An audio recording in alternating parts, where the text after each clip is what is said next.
Allah, dude. We need to. Good evening, ladies and gentlemen. My name is Ade Thomas from America Television.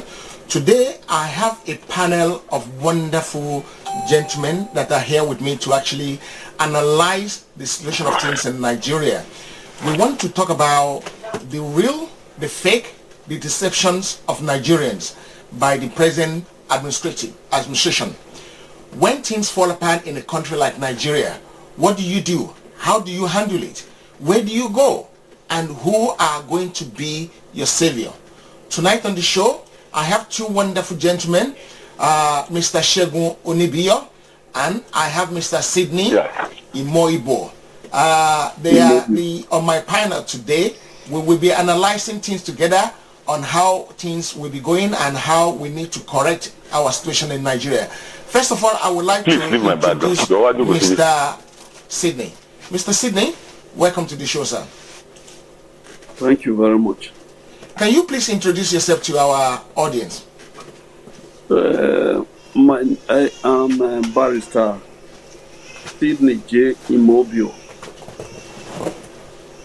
in Nigeria from Edo State, formerly Midwest region, Bender State, and now split into two. I am from the Edo speaking segment of it. So, and I'm in New York. Wow. Mr. New Yorker. How is New York currently, sir, with the current situation? Please, Mr. Thomas. Yes. I'm very, very native. No matter wherever I am a Nigerian. Yeah.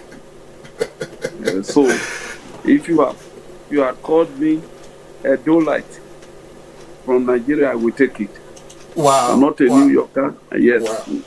If we are talking about Nigeria, it means that is the. Wow. Thank you for coming on the show, sir.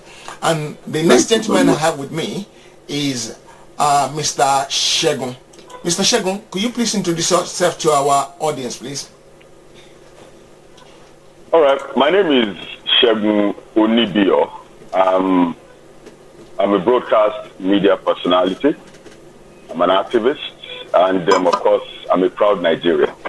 Wow. And I live in Abuja. You live in Abuja. How is Abuja? Well, Abuja is quite hot, but we're here. We're surviving. Have you managed to do your shopping for how you're gonna survive when the whole town is locked down? Well, shopping. Well, we've been able to do what we can, and we hope that at the end of the day we'll survive it. So we've been able to do what we can anyway. So. Okay, you said you are a broadcaster and an activist. Yes, please. What makes you an activist? All right. There's a story behind the name. I'm sure if you Google the name, or probably you've heard the story. Sometime in November in 2018, I was the journalist that was locked up in a maximum prison by the governor of Kaduna State, where I spent 25 days before I was released over a post on Facebook. I don't want to go into the details because the matter is still in court, so I'll just leave it at that. Okay, that's that. Anyway, thank you for introducing yourself. And our barrister, our Nigerian barrister, who lives in New York, but is a typical Nigerian man. A very like native man. I like you, sir. I even like the cap. It says running. Okay, the first thing we want to talk about is Buhari of 2015 and Buhari of 2020. Can I start with Mr. Sydney, please, Barrister Sydney? I would have expected you to start with Segun, since he's in Abuja and he's very close to him. He's very close to the power, to the line of the power. Yes, if you I wouldn't say I'm close to power. I wouldn't say I'm close to the power. I would say I live where the power is situated. Nobody said so. Segun. I said you live in the same city with him. The reflection of Buhari, I can see it on your forehead. Oh, okay. That's nice. Okay. Okay. I like Let's the start. ambush. Let's start with it then. Yeah. Yeah. So shall I go to Shegun first then, sir? Go to Shagun first. Okay, Let me see Mr. Shegun, how much. introduce. Yes. What do you think? Buhari 2015 and Buhari 2020. Well, it depends on how you want to look at the cup. Is it half full or half empty? If you From your ask own me, perspective. Buhari of the night, yes, from my own perspective, Buhari of 1983 to 1985, and the Buhari of 2015 till date still remains the same man. He's the same old general. Nothing about him has changed. As a matter of fact, some like me would say what we see now, though we experienced some of it in the 80s, a lot of us didn't expect that was going to be this, it was going to get to this height. So if you ask me, I would say he's still the same man, except older now, and then probably with more ideas that are only personal to him. So I would just leave it at that. Okay. Nothing really has changed. Nothing has changed. A general is still a general. Nothing. Okay. In the general, it's still a general. Let's go to Barrister Sydney in New York and find out what he actually thinks. Maybe he will probably apply law to it now. Barrister. Okay, thank you very much. Well, Buhari of 1983 is still the same Buhari of 2020 in name. In name? In name. I would say Buhari of 1983 was not properly known, was not properly understood in so many aspects. First of all, he came in as a military general. They tried to do some corrections. By then, I would say the country was not as politically conscious. They were not as informed.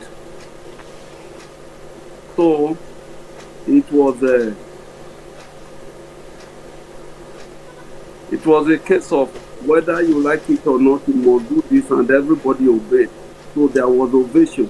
So we had our limitations then. Then he went into the country, into oblivion. We never heard of him or heard from him until he resurfaced in 2015. Well, I would say, in terms of utterances, he still remains the old general. You want to say a general is a general? I say in utterances, that is in verbal form you want to put it. Let me put it like in statement or making pronouncement. He's still the old general. But I think a lot has changed. A lot has changed. First of all, we have discovered that the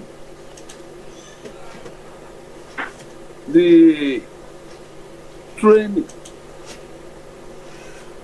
is a background training as a military person. Maybe I was not in the military, was very effective as at that time. But this is a democracy, quite very much in conflict or opposed to what was obtainable then. Yep. He spat out fire when it was coming, like a statement like, if I was not voted in 2015, if I was not voted, I will make the country ungovernable. If I was not voted, Babu and Mokins will be soaking the blood. That was not the language of a democratic personality. So we knew where we started from. Nigeria as a country,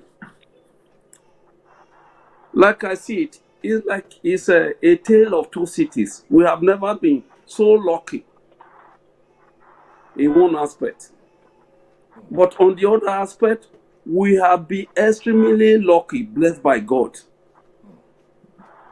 But we are not harnessing what God has given us. Otherwise, I will say, for now, I have a lot of reservations, which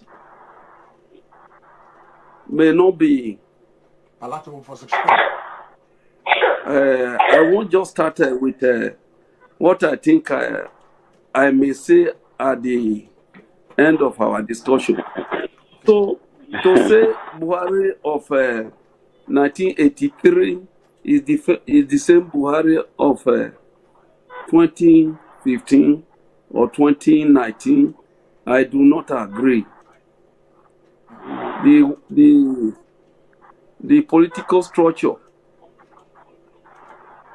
the economic structure, the social structure of the country is dynamic.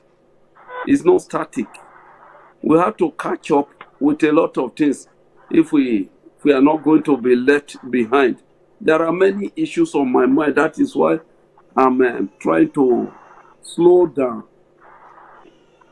For now, that is what I think I have. It's not the same. It's not the same Buhari of in name is the same Buhari of 1983, but in practice is not the same of 1983. I disagree with that.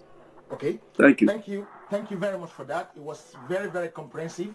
I will try and see how much I can force out of your mouth later on, sir, because I really want to get to the bottom of this today so that Nigerians can actually know what is happening, where we're going, where we're coming from, and what the situation of things is in Nigeria. As we go along, I'm going to be reading some few comments. I will be taking comments, and if anybody wants to actually join us on the show, I still have one more screen. Just send us a message, and then we will try and bring you in to the show so that you can give us your own personal opinion. I'm going to go to the gentleman in Nigeria who is very close to the seat of power in Nigeria. Mr. Shegun, Nigeria, the people, Nigeria, the country, Nigeria, the government. What is our problem? Generally, I've discussed this in a couple of fora, and I have said that one of our major problem is sitting down and drawing a roadmap for this country. Over time, from independence to date, what we've had are people who find themselves in power and decide on their own that this is the plan that is good or fit for the people. Those plans are not plans that are people oriented. You find like the late President Yaradua came with his 5-point agenda. Goodluck Jonathan also continued with the agenda. And the General Buhari administration also came on agenda. Although during the campaigns, they ruled out a lot of agendas, but at the end of the day, the man was able to recap it to just 3 cardinal points, which is hinged on economy, security. What's the third one now?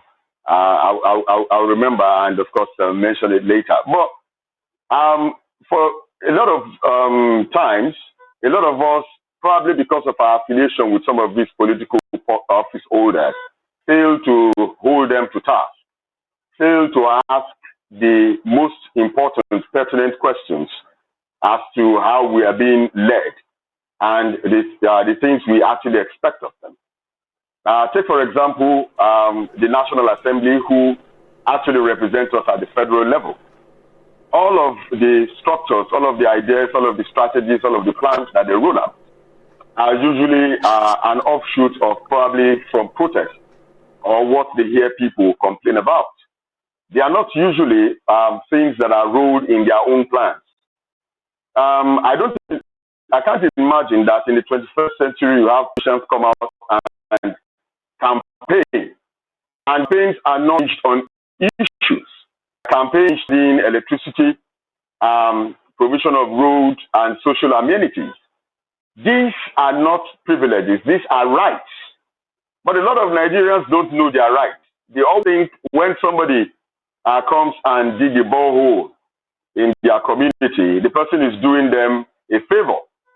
Are we supposed to be having boreholes when there's abundance of water, where some of these things can easily be done? I would say no. It is because some of these people get away with these things because most of us don't ask the right question. We don't ask our leaders. We don't task them. We don't ask them questions why things are not done. I would say people just read your part, get there, start with their own plans, even if it doesn't go down with the people. They force the people into the plan instead of forcing and laying the plan for the people to follow. I will take a critical example of the governor of Oyo State in the person of Engineer Seyi Makinde. Engineer Seyi Makinde, before becoming governor of Oyo State, rolled out all of his plans, and he ensured that he walked through the plans with the people. He went to the parks, went to the schools, went to the hospitals, went to the markets, and asked people what they want. These issues critically. All of the plans that you see the young man rolling out in Oyo State today are people-oriented. Do we have a people-oriented program for our country, Nigeria? No. What we have are a bunch of individuals who think, okay, well, I think I know what the people want. And they just come in there and roll whatever it is that they find and roll it your way. If you like, take it. If you like, leave it. Where you try to protest, you are stopped. Where you are not stopped, you are arrested. You are incarcerated. You are pushed down. You are asked to shut up, which is not what is obtainable in the third world, in the advanced countries that we're trying to emit. You can't do that in the United States of America, for instance, and you find Trump going on air to say that anybody that is criticizing me should be imprisoned or be shot. It is not done in advanced countries. So I would say, in the final analysis, that we don't know what we want and we don't know how to get it. That is one of the reasons why we keep selling monkeys in place of dogs. But at the end of the day, we end up having something squatting in our house. So I would say, coming back to your question, they don't know what they want. They don't know how to get it. That is one of the reasons why they keep getting the kind of leadership that they get. Quickly, I'm going to say this quickly. Who is at fault? The government, the people, or the system? Barrister. First of all, if I'm going to start, I'll start with the system. Okay. Oh, okay, good. Go right. No, go ahead. If you're going to start with the system, okay? Mr. Shegun. Were you directing the question to me? I wanted to direct it to you. You directed? Shegun, please let the barrister take it, please. No, the reason is you asked three questions. Than us. You asked three questions. That's correct, sir. The system, the people, or the government? Which one is at fault? Well, in terms of apportioning blame to the three segments, I will start with the government, the system, and the people. Why do I start with the government? At least I was already a young man when Awolowo ruled. Are you hearing me? Hello? Hello? Hello?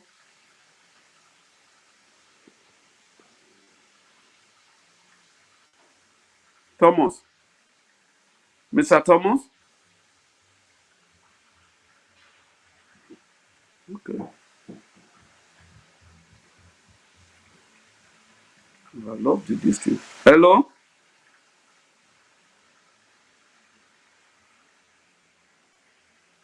Hello?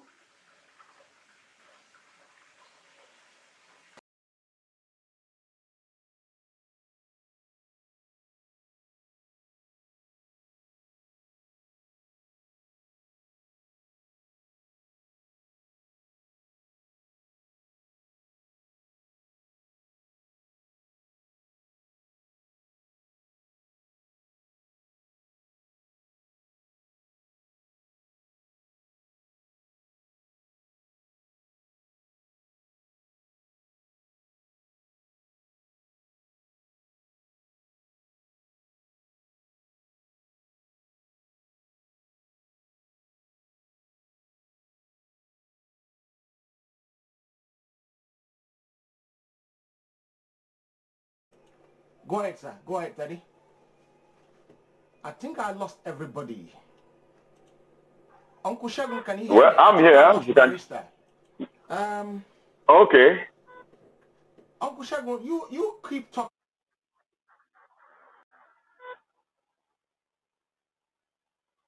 Hello, Mr. Thomas? Hello? Hello, sir. I can hear you. I can hear you, sir. Could you? Yes, yeah, I can hear you now. Yeah. Can you continue from where Barrister left it, and I'll try and put him back on. Okay. You asked the system, the people, or the government. Yes. Yeah. Go ahead. Yeah. All right.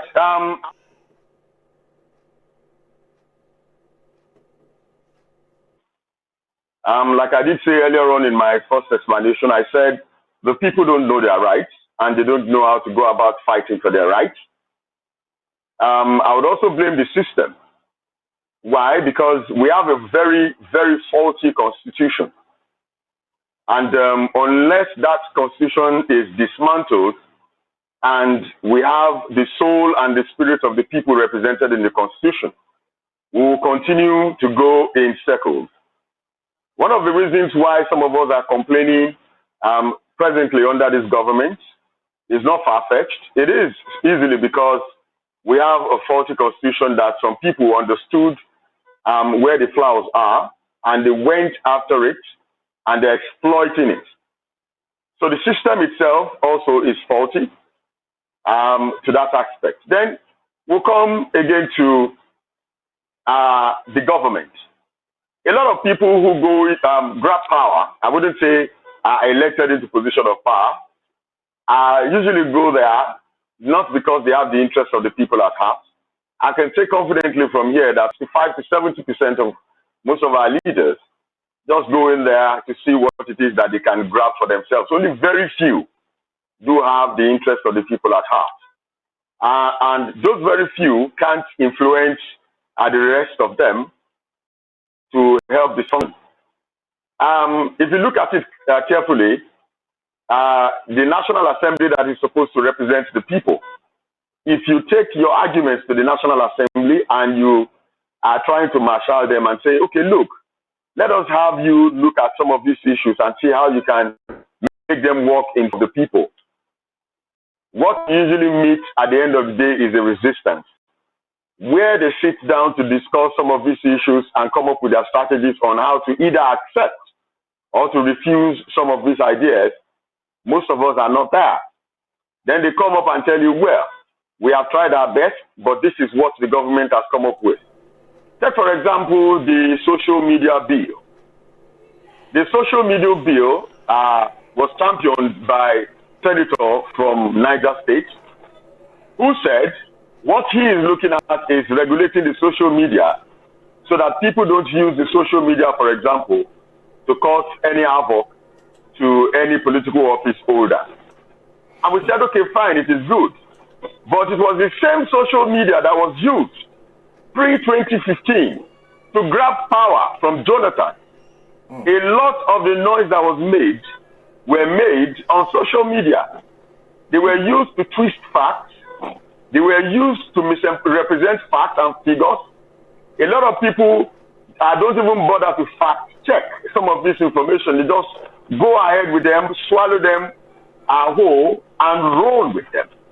At the end of the day, we found out that some of the things that were told were just pure propaganda. They were pure lies. And somebody has returned to say that the social media bill, for instance, is going to help the people, help the government regulate the social media so that people don't ask questions. What exactly are they running away from? Why would you want to hold power? Why would you climb the mango tree and you don't want the man beneath you to tell you what he's seeing aside from the mango? I think it is a way to guard the people, which is wrong. And Honorable Minister of Information, Nnamdi Kanu Mohammed, came out and said publicly that either we like it or not, the social media bill will say, which means whatever it is, no matter the cries and the heels, they have decided on what they are going to do. And they were going to still go ahead and implement this. Why is it always that when the bill is anti-people, that they are easily passed? When they are pro-people, they don't allow it go past the first reading. As I'm talking to you right now in Abuja, you dare not go to the county where we usually gather to say, okay, this is what we want from the government, or this is what is going wrong with our country. That place has been cordoned off.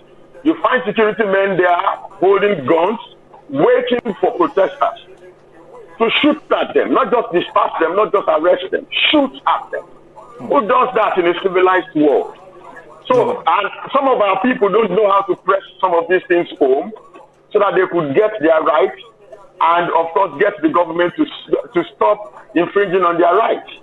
So it is a total mess from the three angles, from the people, from the government, and the system.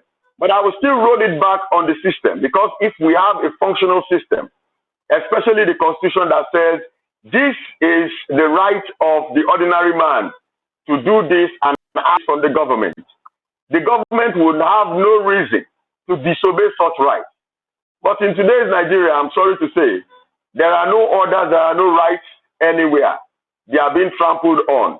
It is either you do it and get shot, or you stay in your home and be safe. Okay, thank you very much for that. Barrister, quite Yes, very please. lengthy analysis, isn't it? I'm sorry we lost you a little bit there before, and I'm trying to emphasize and drive some few points that are very important to us home. Can you pick it up from where you left it, sir? Yes, I remember very well what I was saying. I think in some aspect where I met Shegun speaking, I quite agree with him 100%. There's nothing I can add to that. But prior to the time, maybe whether I don't know how old Chego is. Maybe some decades of years back, Nigeria on its own, as a country, started with two wobbling tires, like the old truck you used to roll. You used for us to roll it. Wobbly tires. Yes, not even two steady tires. The white man brought this amalgamation. Let us be very sincere. Today, you see I'm jumping the gun because I know we'll get somewhere. That's why I don't know how to talk. You see the Fulanis claiming that Nigeria is their own inheritance. They own it. They mean every bit of what they are saying.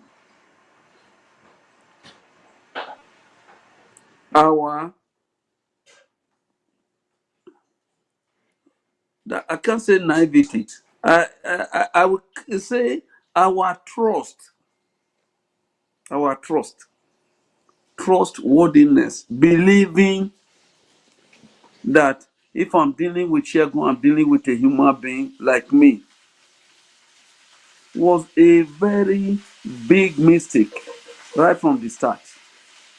So what we are getting today is not just starting from now. And if people want to hear something very beautiful from my mouth, they won't get anything. And if people think I am sessional, that is very, very erroneous. I am one of the 200 million citizens of Nigeria that says we must not break Nigeria up. The unity of Nigeria should not be negotiated at all. But if we want to speak the truth, you talk of the system, you talk of the people, you talk of the government.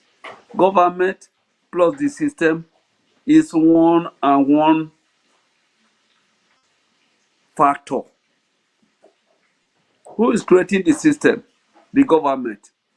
Who is operating the system? The government. It is the government versus the people. You are splitting an hair on your head. There's no need splitting it. It is government. It has always been the government versus the people. Okay, let's go to the root cause of all these problems. Maybe I'm not talking history. I'm talking of practical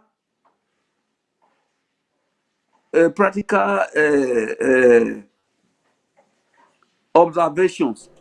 What I observe practically, what I witness. I mean, sorry. Yeah. First of all, when the country was brought together, I wasn't there 1914. I'm not saying that. But what we saw when we were in 1960, for instance, the Sadana Sokoto said, this country, Nigeria, from his father or grandfather, Nigeria is an estate for the Fulanis. When he came to power as the Sadana Sokoto, I will quote him. The Igbos think they are smart. Anywhere you put them, they want to dominate. We would rather hire white people from a foreign land, before hiring any Nigerian. And since we have no people in the civil service, we will hire other Nigerians on contract basis. Was there any? Do you see anything like unity there? We move beyond that. Our good friend is in power now. I'm not quoting. I'm not talking of others. I'm not talking of others. Before him was Abacha. The constitution my learned brother is quoting, Shegun, was written by just one person, Professor Yadudu. No, I'm abridging certain things because there's no need beating around the bush. They use semantics to say no when they mean yes. I will tell you no when I mean no. It was not a constitution written by the Constituent Assembly or anybody. It was just one person. He wrote it to suit the transformation from this thing, from military to civilian president for Abacha. And Nigerians kept quiet. When we say we are educated, that is the only aspect I agree with Shegu, that they don't know their right. They know their right. We are more educated. They know they are right. But I agree with you that they don't know how to look for it. Look at the constitution of you are operating with. 68 items are for this thing exclusive list, which means don't go to that area at all. It's for federal government. Go to the ones meant for the state. They are just only 12, and they call it concurrent. Concurrent means it's either for you or for me. So there's really no this thing in this aspect. If you are trying to say the system, the government, and the people, who is deceiving who? The government, and the government decided the system. The system governs the people, and they took all the powers away from the people. We are not the owner of Nigeria. Yeah. We are not the owner of Nigeria. Take it whether you like it or not. The owners of Nigeria are just very few. If you want me to be very specific, I will be able to tell you. What it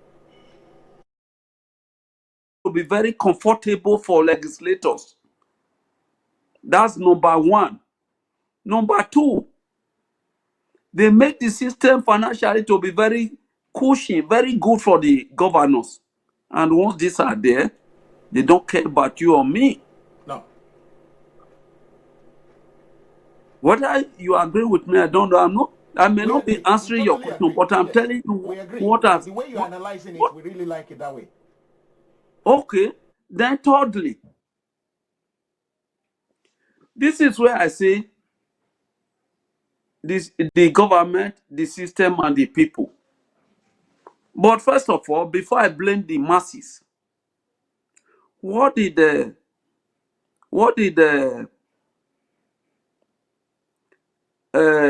this Napoleon Bonaparte, what did they say? I mean, King Louis 16 or 15 of France. Okay. If you want to control the masses, pauperize them. Make sure they don't have anything. If you want to control the If masses, they don't, make sure they don't have anything. make sure they don't have anything. And that is specifically what is happening in the north. That is why when an enemy stands up to say, go and kill Shegun, they kill Shegun. Go and count the neck of Imobio, they go. Because their daily bread and food is coming from that place. Coming from that source. They have pauperized the masses to the extent that people are hungry. They are looking for food. A man who is hungry does not care whether the peanut is going to pick is very close to shit. At least that will quell his stomach rebelling. They have pauperized the masses, so that is a discussion for another day. Then the masses, where they have their blame, stupid enough. One day bottle of water cannot stop you from thirsty the next day. When they know they are coming, they buy rice, they buy onion, they buy sugar. They give you 1,000 naira to buy meat. You eat it, my friend. When you are talking to such person, they tell you, "Oh, I want to. It's because of Shegun I'm eating now. It's because of Thomas. Make I first vote for him. He go bring more tomorrow." When you get there, this is where the masses come in very well. The masses demand for bribe. before electing people. I'm an Awoist. I started playing politics, not that I have ever occupied any political position. Right from the time of Awolowo, then them Jack Conde and all those people, it was in my presence. I followed the Chief Anthony Nahuru until he died. I heard what a lot of you will never hear, what you will never get in the paper. When you have mass of illiterates, hungry, and the money is with you, to them you are just like a teen god. Go and kill. They turn it to mob. They go and kill. Okay, go and vote for an idiot. They go there. They vote for an idiot. I remember I told you today that Nigeria has never had it easy. Nigeria is like a tale of two cities. In terms of human resources, we have more than we require. Look at the Disney now. We are all locked down, even in the United States. But Nigerians can move around, and I beat my chest to say I'm a Nigerian, You but are not a because of typical Buhari. Nigerian. I'm a typical Nigerian to the core. You see what the doctors are doing? You see what our engineers do?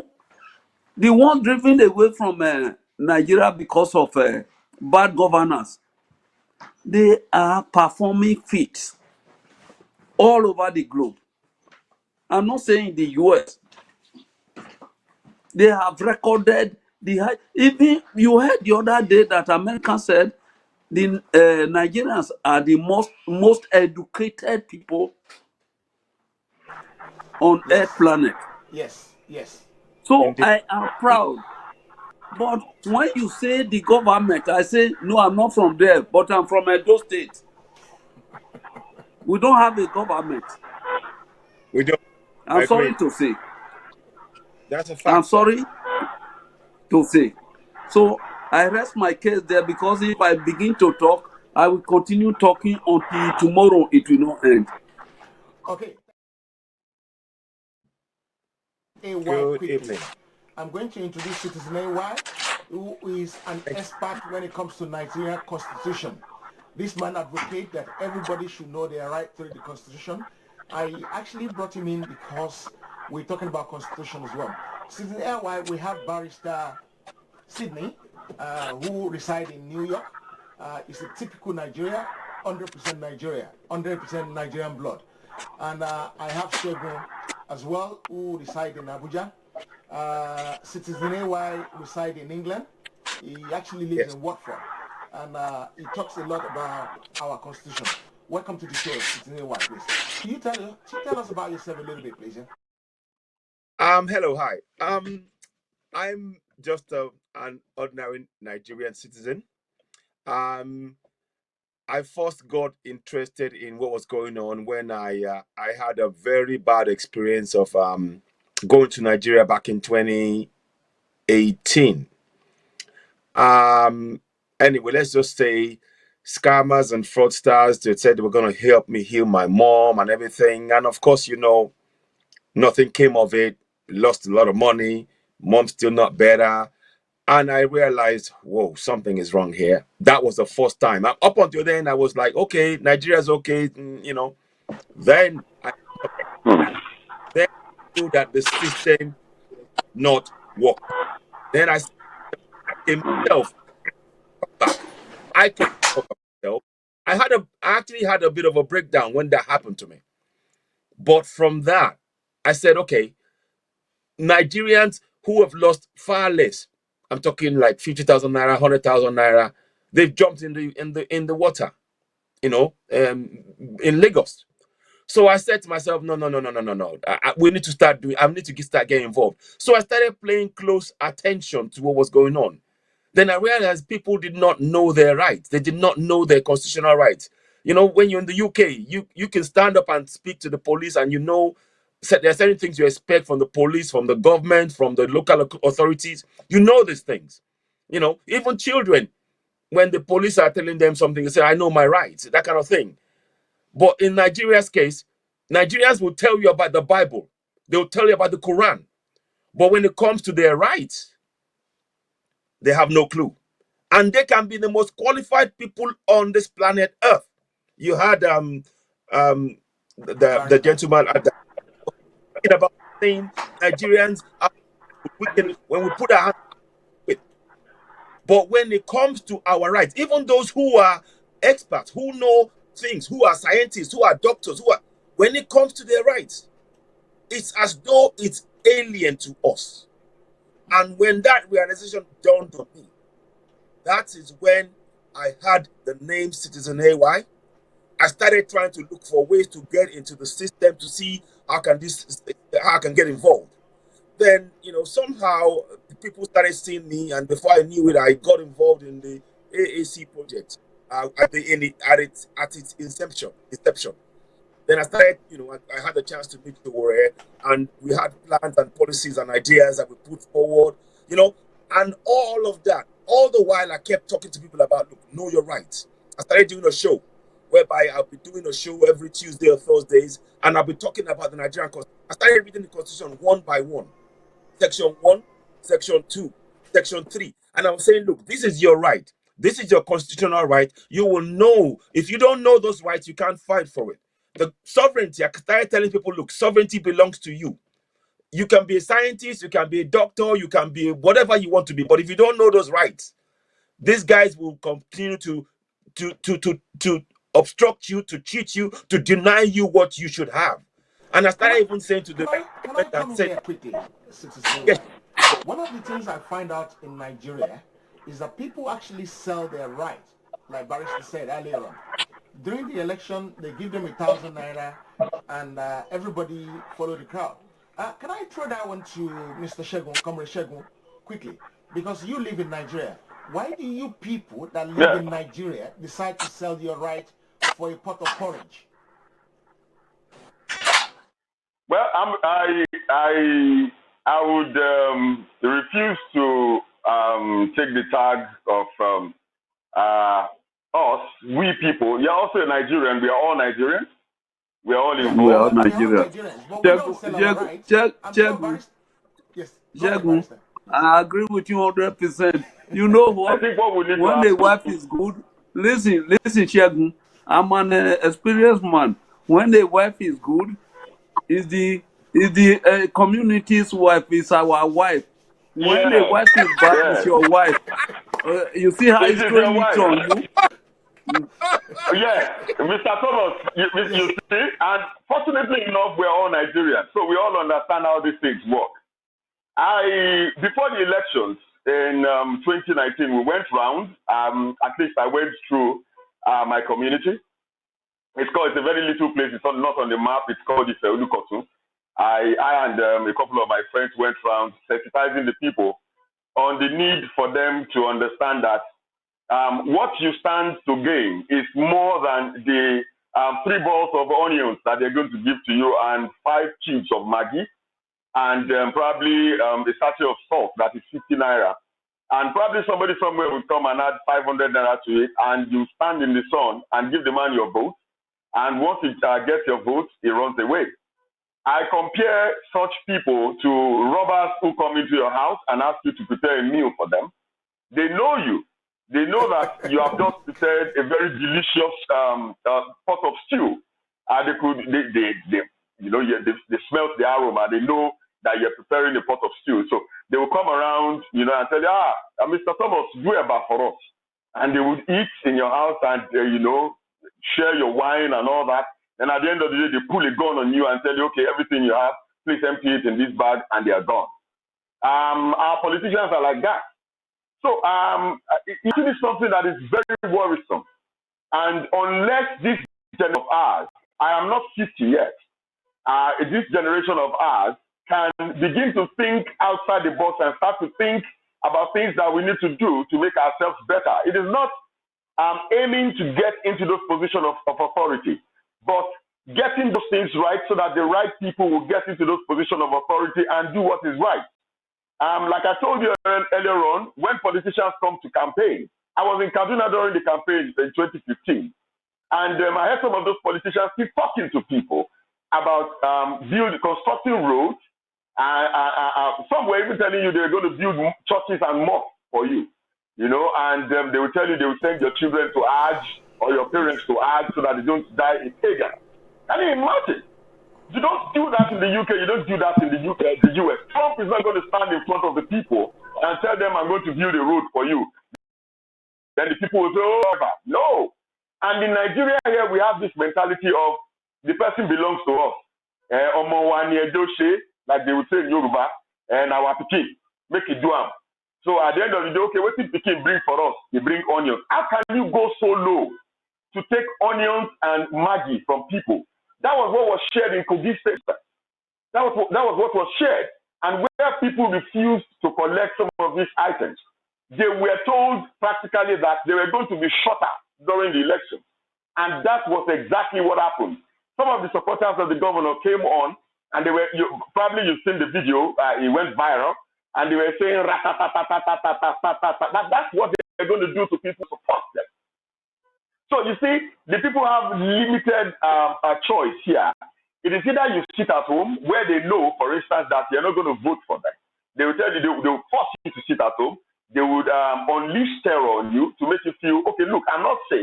Why would I go out anyway? Anybody who's going to win is not going to do anything for me.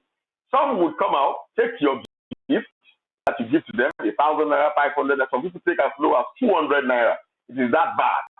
And they collect and they go home. So once they go home, then the politicians have a field day. They tug some of these papers somewhere and thumbprint them. And because we don't have a system to check some of these thumbprints, anybody thumbprint anything, the man who is collating it, even if he sees them thumbprinting, will go ahead and count. We have a situation in Imo on our hands that messed up the Supreme Court, where the Supreme Court, somebody came with a bag and figures and said, look, this is now what I call this. Then the Supreme Court, instead of saying, okay, well, we are not the ones to verify this, because the people who are actually supposed to verify, who is the body saddled with this responsibility, which is INEC. INEC said, we are not party to any of this item that this man has brought forward. Any of this information he has brought forward, none of our officers signed it. But the Supreme Court ahead in its own wisdom and said, okay, the scores where this man say he get to, please add it up to what he had before. And the man went ahead of every other person who was, the person who was third, the person who was second, the person who was fourth. He went past everybody. To me, that out of about 380 people, no one vote will be void. These are part of the problem. So there is voter apathy. A lot of people will tell you, look, even if I vote next tomorrow, then go put to them once there. You understand? So it becomes the problem. So the hunger factor is there. They will take whatever it is that they need to take. It is the orientation that we need. It is that mentality that we need to change. We need to change the mentality to take your future and eat it at once and then wait for a very long time, like we're doing right now. So I would say, I think it is the responsibility of each and every one of us. Leave the government out of it. I would say, quite frankly to you, half of what the government is going to tell you are lies. When they come up and they tell you, look, this is what we're doing, this is what we're going to do, half of it are lies. So it is you that will now develop the mentality to see what is a lie and what is the truth and decide on your own that this is what I want to do. Like I told them in my community, if you go ahead and vote for somebody who is going to come tomorrow and say, oh, look, because you voted for me, does not mean you can ask for any right. I am the governor now, or I am the House of Rep member now, I can do whatever I wish to do. It is your fault, not the fault of the man who has come to your house to rob you. It is your fault because you opened your door and you prepared for the man to take your stew. So we need to begin to think outside the box and start to orientate our people to understand their rights, like the gentleman in the UK said. The problem with understanding our rights in Nigeria is this. You don't go to the police station and argue your rights. The policeman will beat you up first before listening to you, except if you have a feared lawyer, someone who can stand for you. By the time they're done with you, they are done doing whatever they need to do to you, then they will now come back and apologize. The system here does not work for the people to develop. The system actually drains the people. It takes them down the pit. That's one of the reasons why politicians can come up with something as low as indomie to people to get their vote. Ordinarily, you're not supposed to give anything to anybody. Let your arguments, let your debate, let whatever it is they're going to do for the people be issue-based, not based on their rights that you present as privileges. Okay, thank you. You're right. Thank you very much for that. Yeah, Very I much. really appreciate how you people are actually breaking things down, because you're breaking it down in a way that everybody listening to us will actually understand what we're talking about. But one thing I want to emphasize on, one thing I really want you to explain to people, you've said that people, you open your door for a thief, right? And that is why the thief come and rob you. Who are the people putting this politician into this place? Are we not the one? This is why I asked the question, what is wrong? Hello, Thomas. Thomas, yes, sir. Thomas, can you direct a question to me, because I have a very short and listening answer for that. Okay. What Barrister, you're going to answer this one. What is wrong? Yes. The system, the people, or the government? Now we know that the government is not wrong,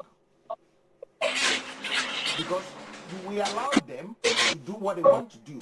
The way Uncle Shegun, Comrade Shegun analyze it, the government is not wrong for treating us the way they were treating us, because we allowed them to treat us the way we want to treat us. So now, there are left with two questions. What is wrong? Now the people or the system? Barrister. Okay. Well, I'm not going to repeat answering the question I answered before that. The system and the government, they are one and one person. The truth is this thing. I have told you, pauperize the people and they will accept anything from us. Hello? Can you hear me? Yes, we can hear you. Okay, please. I want people to be responding so that I know that I'm not lost. Okay. I can hear you, sir. Okay. We are here with you, sir. Pauperize the people, and they will do any bidding we put in place. That is number one. Number two, there are people who thrive in a confused atmosphere. People thrive when the atmosphere is in a confused situation. They may be your brothers, they don't care about you, they are even worse than the enemies. Yeah. They want to Yeah. get what they want to get. Even if you are slaughtered and the blood is flowing on naira note, they will clean out your blood and take the naira note. Yeah. We have those kind of people. There are too many in the country. Hello? Yeah. Yeah, I can hear you, sir. Yes, sir. Okay. So when you that is one aspect. Then let's go to the masses. Somebody who is hungry is like a man drifting into the ocean. He doesn't know how to swim that much. What he wants to do is to grab to anything that is on the surface of water. It doesn't matter whether it is shark, it is a snake, or a dolphin. As long as you keep him afloat. Yeah. As long as it will keep him afloat. That is the situation we have in Nigeria. The situation we have in Nigeria is that the first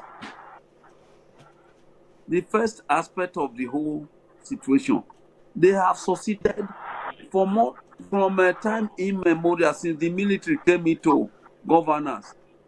They have Yeah. succeeded in pauperizing the people. Mm. So if Shegun is very vocal, they call Shegun to come and take his share from the cake. Yeah. Shegun will abandon Yes. the cause he was pursuing. Indeed, sir. Then Immobile is an old man. Come and take share from the cake. Immobile will refuse. Then they jail him and Immobile dies there. That ends the problem. I don't know Mm. whether anybody will deny this theory. It is Sir, only in Nigeria I hear this theory. let, sir, If you if you can, no, go go ahead. carry on. I thought you go ahead, sir. Go ahead, sir. I thought you finished. Okay. Carry on, sir. It is Carry it on. is only in Nigeria we have this theory that if you cannot beat them, you join them. If you cannot beat Indeed. them, You join him. the truth is this: the day the masses are able to say, no, we want to sponsor Shegun. I want to quote Awolowo. Awolowo said 1983, you cannot rig election where you don't have anybody at all. Yeah. You rig where you have, even whether they are less in number, you rig where you have people. Yeah. Okay. Hmm. I am discrediting 2019 election. Did Buhari win? No. I don't even like Atiku. I don't like him. Yes. He's also a corrupt man. But did Buhari win? No. They rigged No. the election. Yes. Quote me anywhere. Say Immobile said they rigged the election. The only place I have not been to is a jail. I'm a Yeah. follower of Awolowo and the Nahuru. I have not been to jail. Even Abacha wanted to jail me, but luckily I escaped it. Wow. So Buhari rigged the election to be there. Buhari is not qualified to be our Nigerian president. That is the truth. Exactly. People are afraid to say the truth. He's not fit educationally, capacity, capability, zero. It's not He's not fit to be our president.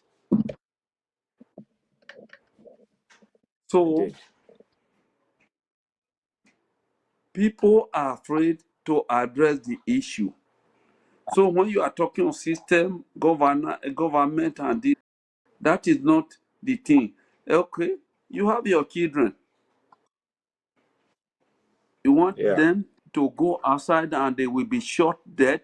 Somebody you have been investing on. No, these people are callous. They are wicked. Yes. They are tyrants. One thing I will Indeed. remain saying, so that if by tomorrow they are executing me when I come to Nigeria, you say, no, Imorio did not say that. Nigeria's unity should not be negotiated. But these callous people and their cabal should be voted out. But there's no coordination. That is No. the problem we have. What you have in mind is what I have in mind. Let me give you my definition today. Any statement that is made that is not backed by action Mhm. No, let me start from the distance. That is not back, so that it will be easy for you.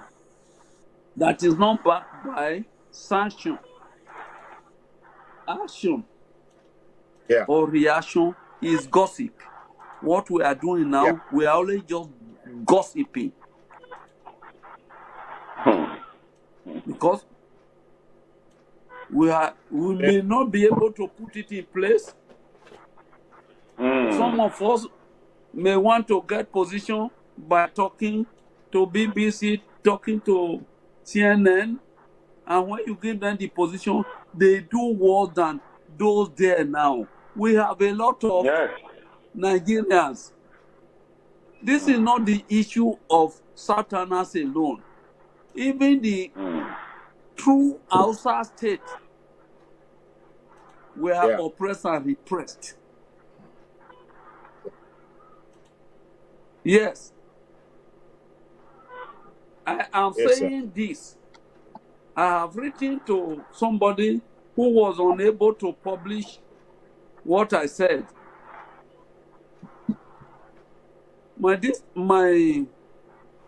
My question is this: why may it be that at the point of entry you have Fulani,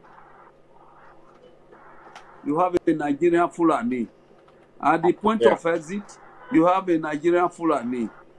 When you are Yeah. talking of a INEC, you have a Fulani. When you are talking of a CJN, you have a Fulani. Are we idiots? Are Exactly. we We're idiots? slaves. Yeah. So I am not addressing your issue. I'm addressing my issues. What I know that is actually wrong. Yeah.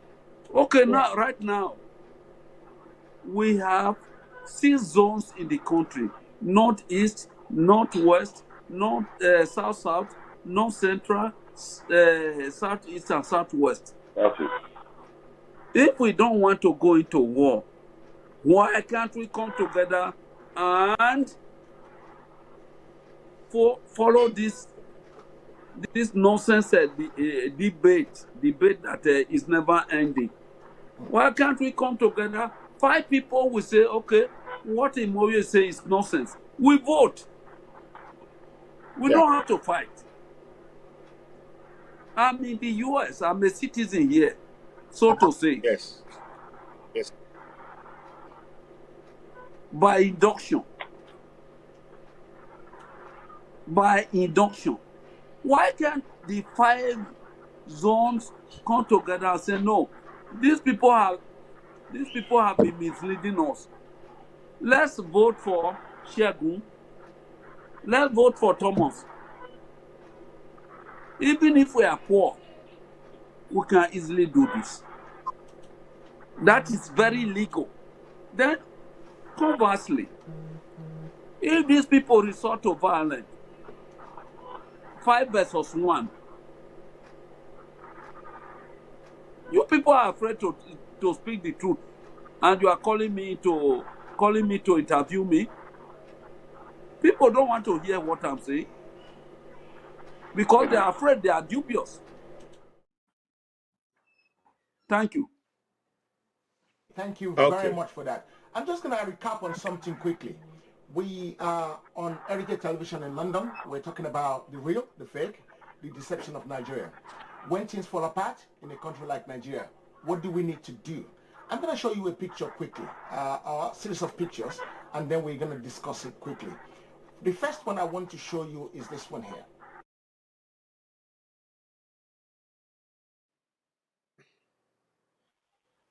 Yeah. Hmm. So these are 2 pictures of our president. The one on the left hand side is Buhari Hmm. 2020, and the one on the right hand side is Buhari 2015. Can anybody ever use Photoshop to Photoshop this picture to look this way? Can I throw that one to Citizen AY first? Uh, um. Yeah. the straight thing to this is the same answer is yes. Anybody can. They can do a Photoshop. But when we are talking about Photoshop, it's important to know the source from which it is coming from. When the government is using a photoshopped picture to say that's the president, then something is wrong.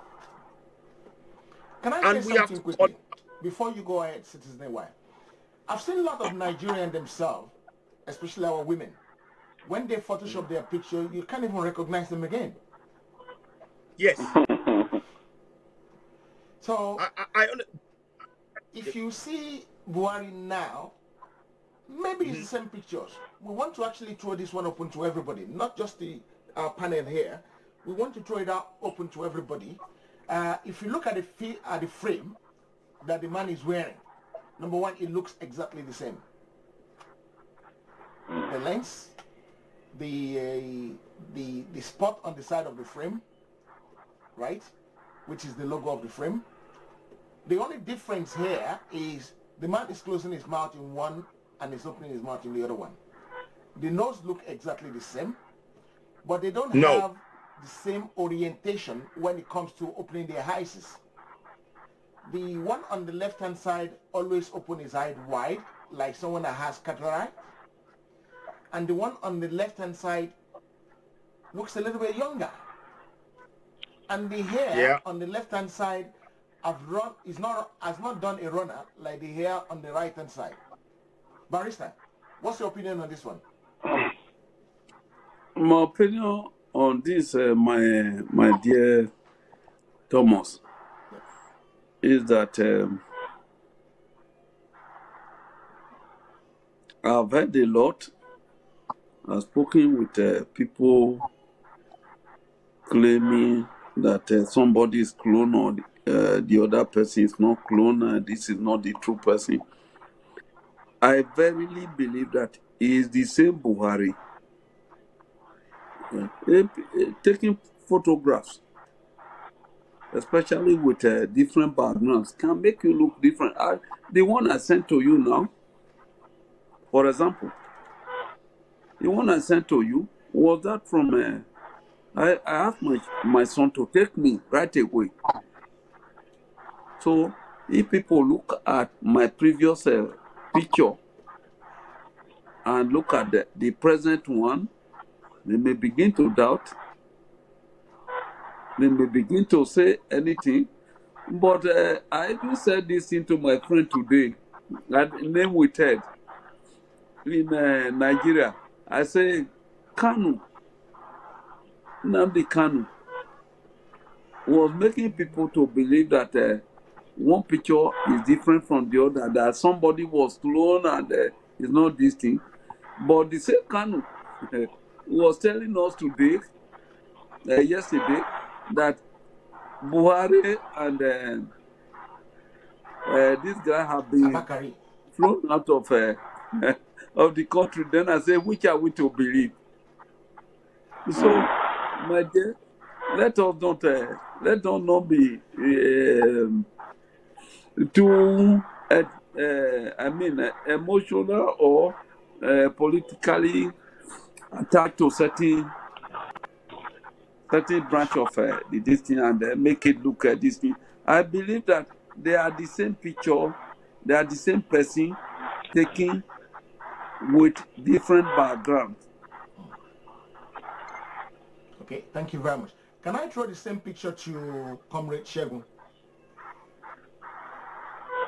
What's your opinion? Okay. Your personal opinion.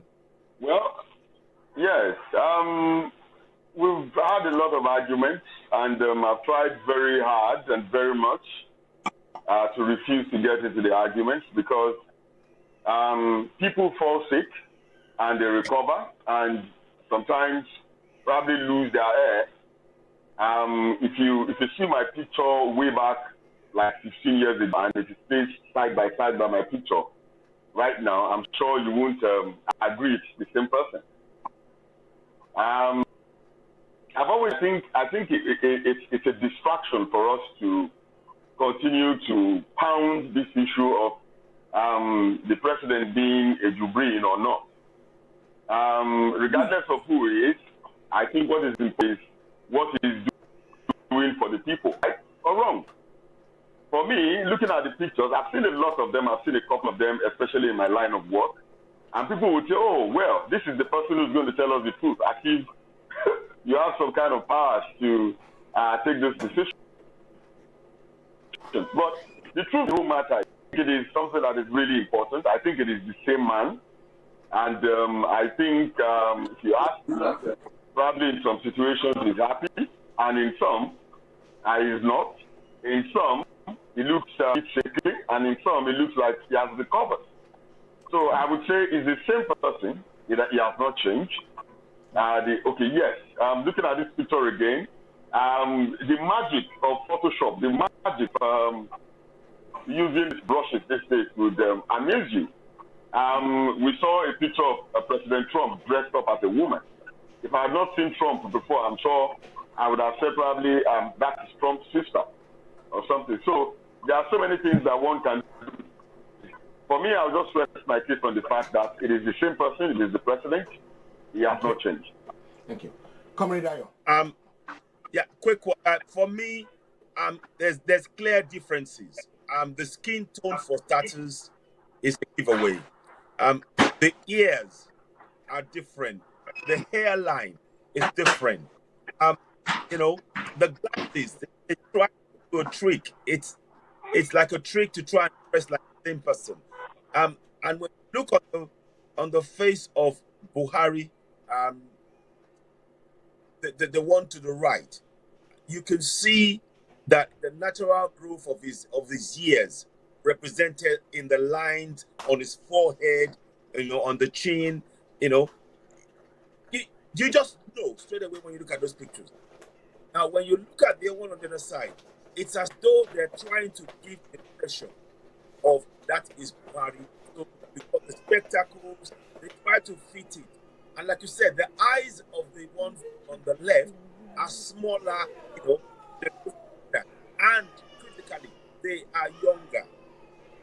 That person is younger. So for me, I get what you're saying. That you don't want to get involved in it out of this. It's not the same person, because what our discussion about. For me, actually, I want to think about how are we going to make sure everybody in Nigeria during the lockdown gets 100,000 every month now, whilst the lockdown is going on. So I kind of buy that idea. But for me, essentially, when I look at those pictures in the cold light of the day, they're not the same. But Okay, thank you very much for that. Yeah, this is my own opinion and an heritage opinion and the studio opinion. It doesn't matter who is ruling, as long as they're doing the right thing for us. This argument is Buhari or is not Buhari will not come up if what they're doing is right. Yeah. And with the advance of Photoshop these days, you can turn the one on the right to the one on the left and the one on the left to the one on the right. So I would probably say maybe the time has come for people to start arguing about is Buhari, is not Buhari, is Buhari, is not Buhari, is Buhari, is not Buhari. The main important thing we need to do is to demand the right thing to be done for us, and which will make life of everybody simple. If they're governing us in the right way, who cares who is leading? Who cares? Nobody would have questions. Yeah. If who cares whether we can hit our 3 mean square easily, and we can send our children to school, everybody get paid at the right time, there's light, there's water, there's electricity, who cares? Yeah. So I don't think this should be a problem for us. Yes, hello. Yes, yeah. I will chip in there. I care. Okay. I care. Okay. Why is it the identity that you care about, or the provision of what we need? If it is true that it is not Buhari that is on the seat, I care a lot, because I'm in US now. I have been here. There there are certain limitations, there are certain rights. Even as a legal entrant into the territory of US, you don't just bring in somebody from somewhere. He may be better than Buhari 100 times if he's from another country. He's not a Nigerian. Yeah. So based on that, I care a lot. If he's not a Nigerian, it's not a Nigerian, and he's not entitled to that right. Being him an agent from another country. Okay. Thank you very much for that. Can I quickly say something here? Go ahead, sir. Go ahead. All right. Following the APC government from the beginning, the inception from 2012 to date, like my two elders here have said, like they have also said, Mr. Thomas, that if the government was doing what is right, nobody's going to be asking questions. Yeah. And his handler, I have had the opportunity to speak with a couple of them. And I said to them, the reason asking all of these questions is not because we hate his person. I don't even use the word hate when I describe a human being. I am not capable of doing that. The reason why we are in this state of confusion is strictly because we have a media heads who work for the president who don't seem to understand the importance of portraying the government in good light. If there is a problem and you shield the problem away from the people, they are bound to come up with all sorts of assumptions until they finally nail the hammer the nail on the head. Yeah. You as a media man, Mr. Thomas, know that there are sometimes you give a leading headline so that you didn't question, so that you could get fast. This wouldn't be happening, like you said. If he was doing well, if we ask so much of Jonathan, if we ask so much of people who led us before, why can't we ask so much of the president as he is here to liberate us? Take, for example, the issue of his traveling. Whenever the man is ill and they will let him out of the country, you don't get to hear about it. The only time you get to hear about it is when the man has already spent about 5 days in London. Then they come back home and tell you, oh, the president received the secretary to the federal government while he's on holiday in London. Then you start to ask the question, when did he travel? So the anglers themselves are to blame for all of this. I think there is a reason why they are creating this confusion. So that at the end of the day, we are distracted from the main course. And that is also what I see of this picture. Like my elder here said, that if the man in Afro is not the man that was supposedly voted, then we have a problem. We should care. We should ask questions. I've heard people say, oh, he's from Sudan. Oh, he's a clone. He's imported from somewhere. Oh, can't you see that he can't speak this, he can't do that, he can't do that? But the media men who are around him, people who are handling his publicity, are doing more damage to the man than good. We just analyzed this not too long with the statement of Femi Adesina saying it is not the style of the president to speak when there is a pandemic ravaging the whole world. Who goes about saying such? He's a senior colleague in this business that I respect so much. But I suddenly lost respect for him recently because all of his statements seem to be like, okay, look, whatever it is that you're going to do, I'm going to throw my eba in a pit latrine and pick it out and eat. Even if I'm going to die. We seem to forget that when we worship some of these people, we lose our value. When we worship them, it comes to a point where we cannot wrong, sir. We end up saying, oh, guy, you are looking well, sir. Even if the man is putting on a bucket on his head for his car.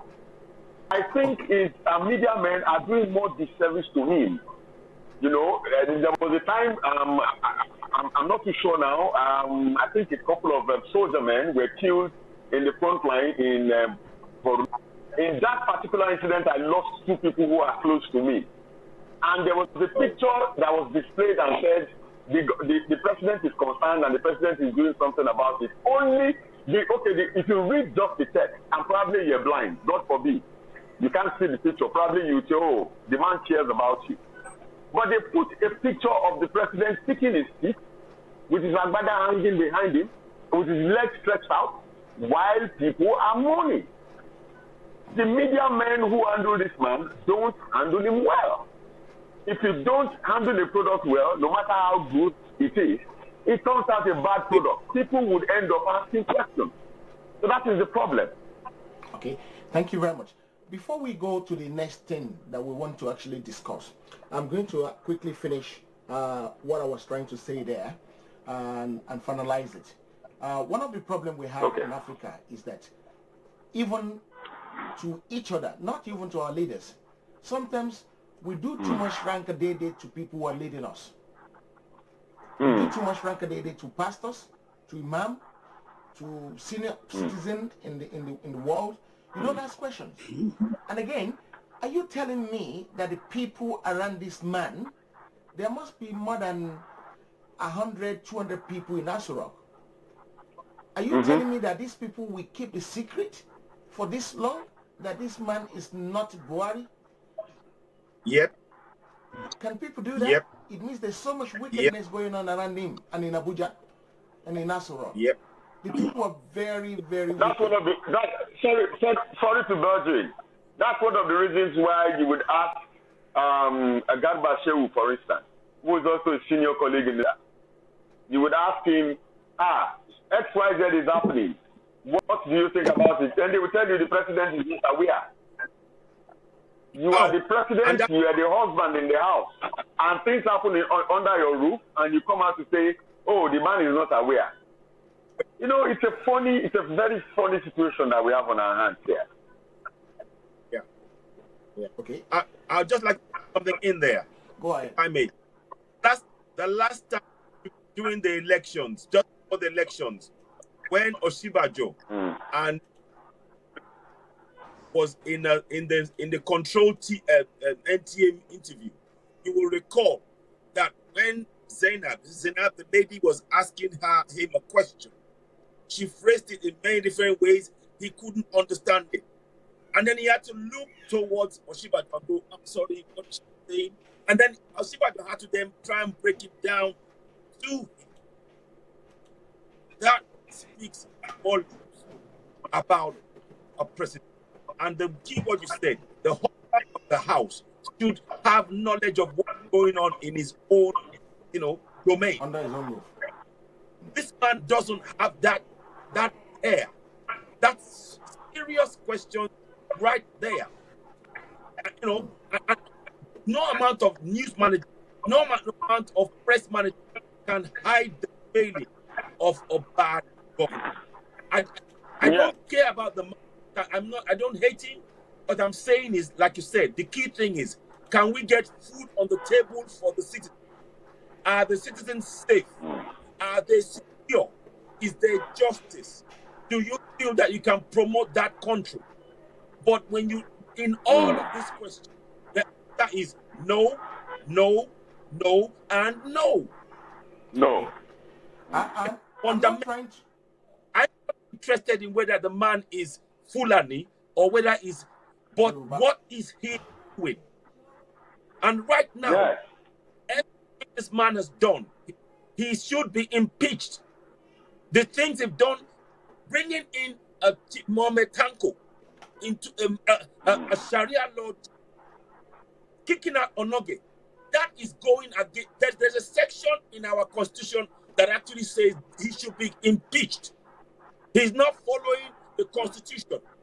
He does not have the say. But anyway, I'm going to pull back right now because I'm getting no more emotional. I'll put it back to you, sir. Thank you. Thank you for pulling back. I'm going to go back to my question again. I'm going to go back to my summary on that issue again, right? What I'm saying, I'm not saying they should go and bring another person from another country to come and lead us. But I'm saying that the priority, the things we needed most, the thing that should be important to us most, the things we should be more concerned about most, is about giving people bread and butter and putting these things on their table. Security, providing the basic necessity that people need, the basic things: water, good road, electricity, security.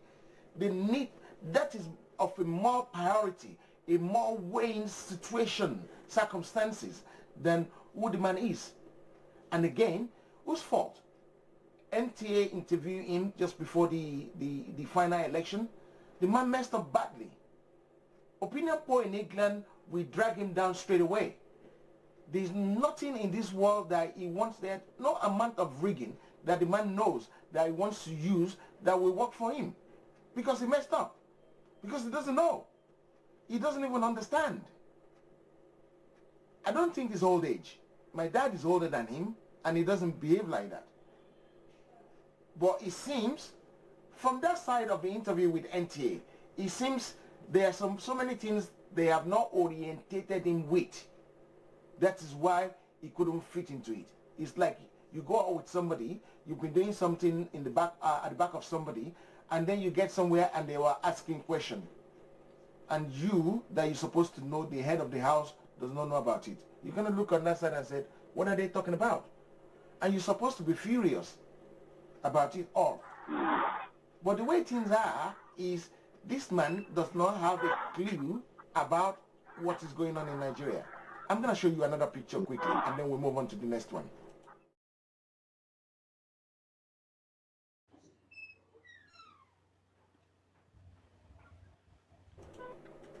When someone thinks it's in power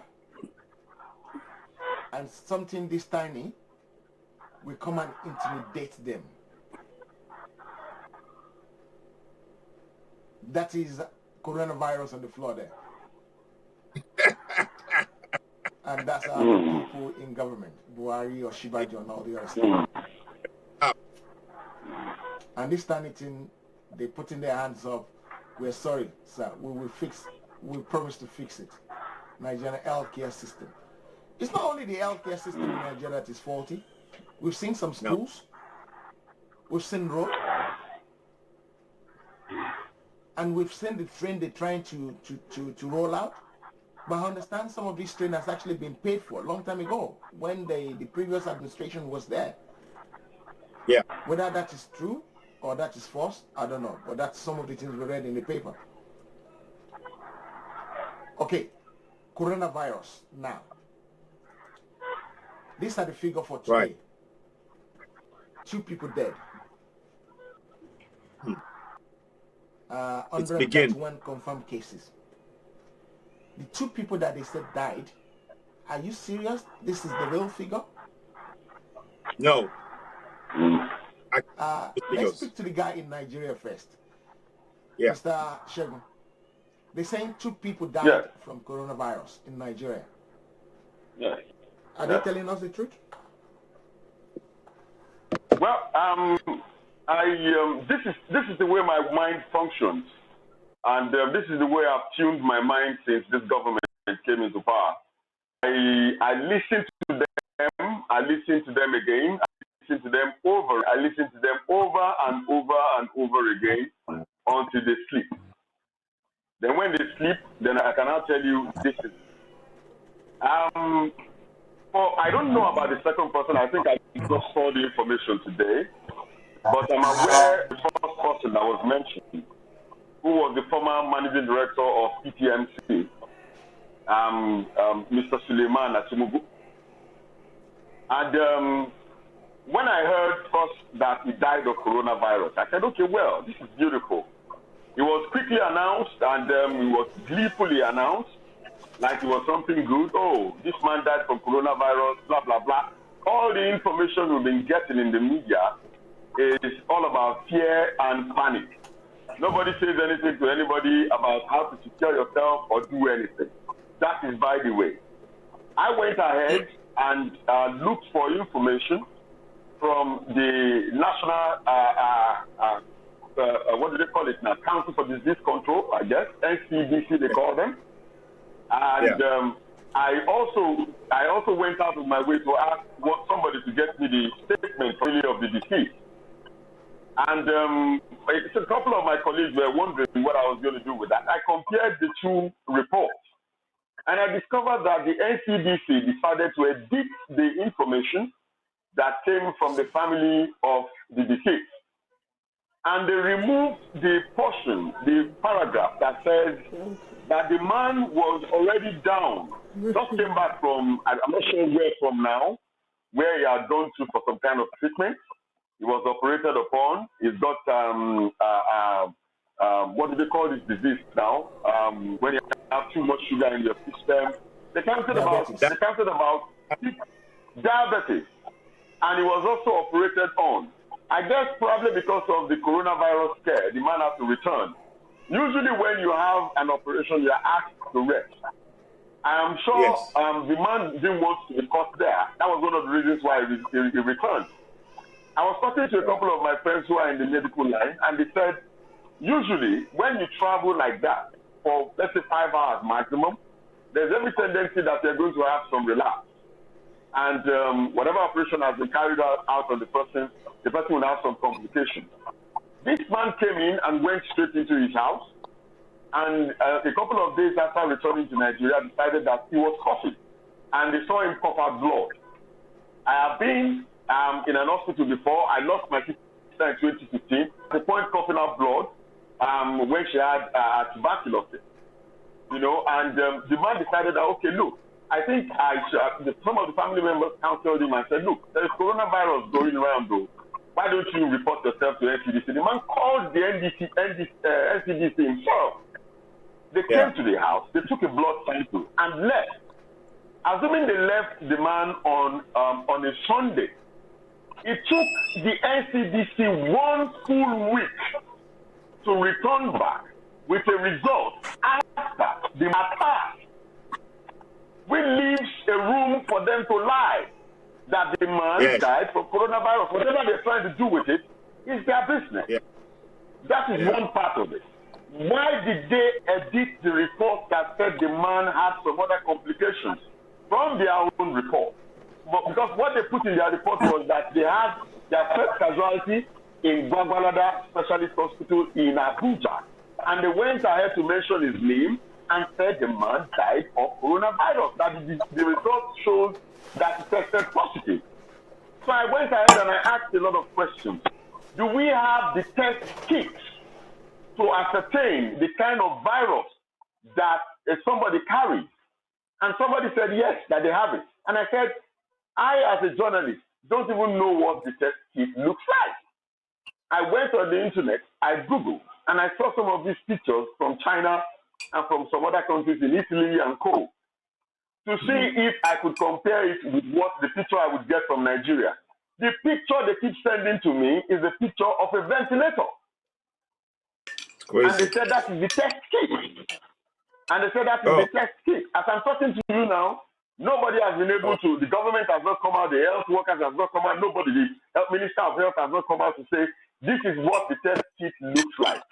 I would have expected that the test is something that is available everywhere for anybody to use. So if you put all of these things together, you could conclude that there is a drama going on somewhere that we don't know where it is heading.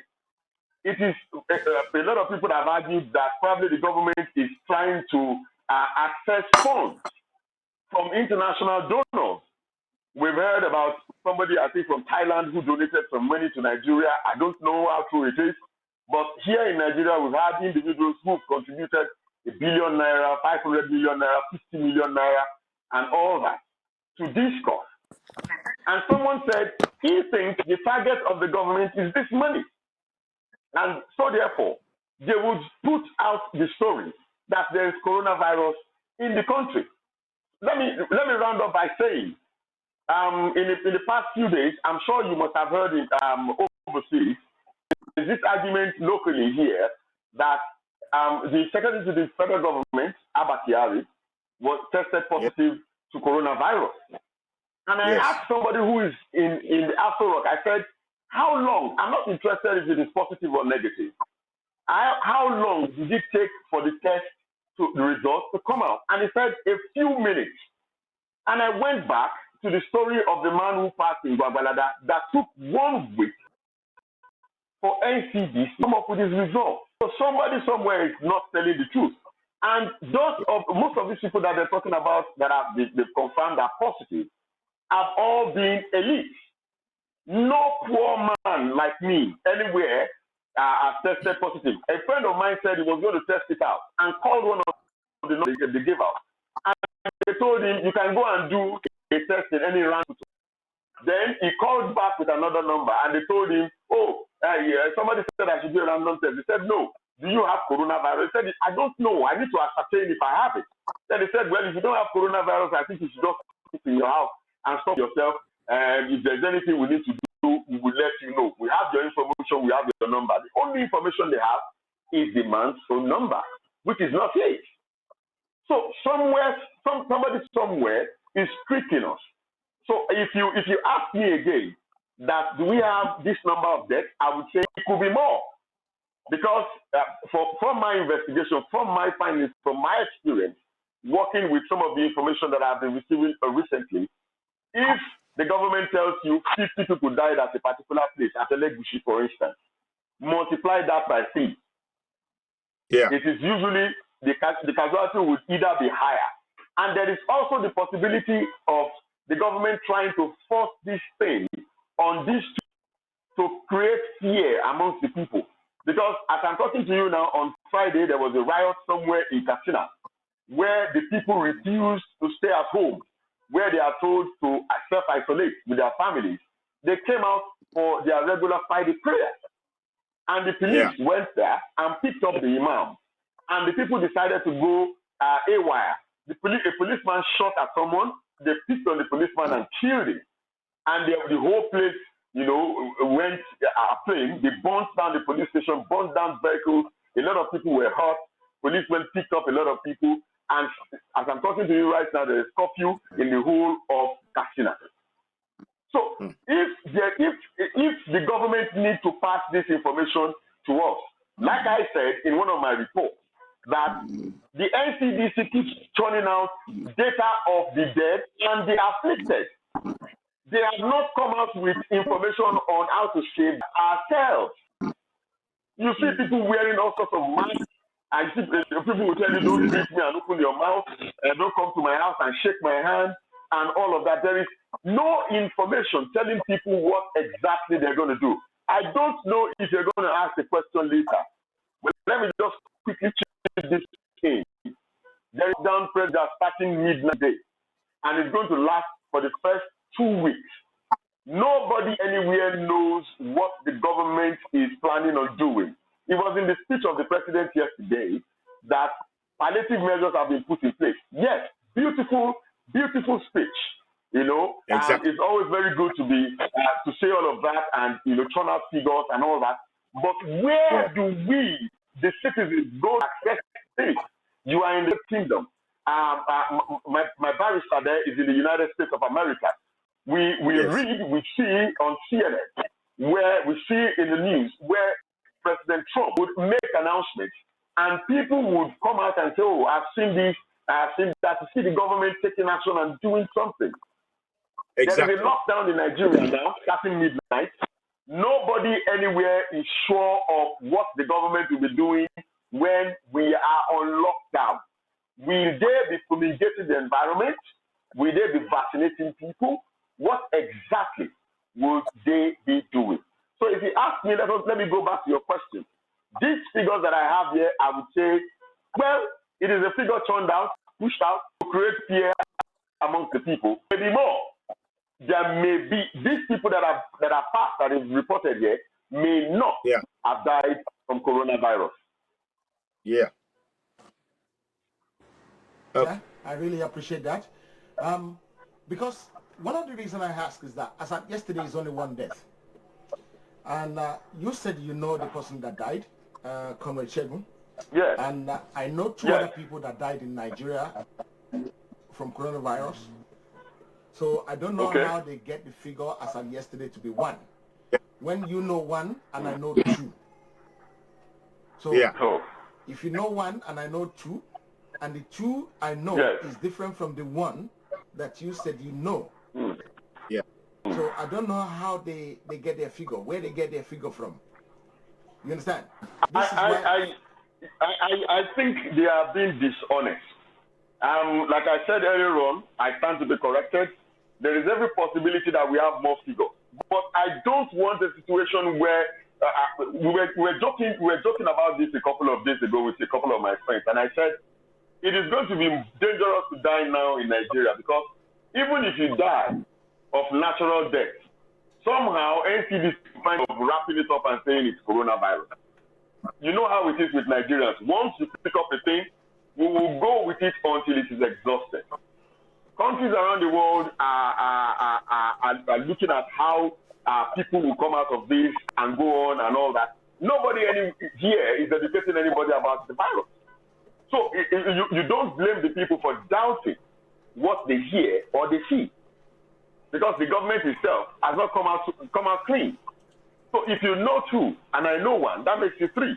There is every possibility that if you multiply that by another three, maybe there are 9 or more.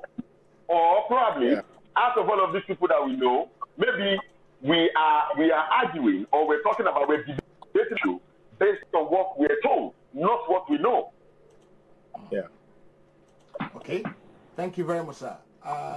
Barrister? Yes. Yesterday or a couple of days ago, we had a program on Heritage Television in which we talk about the stigma of coronavirus, why people don't want to come out with the right information, why people are not given the right information.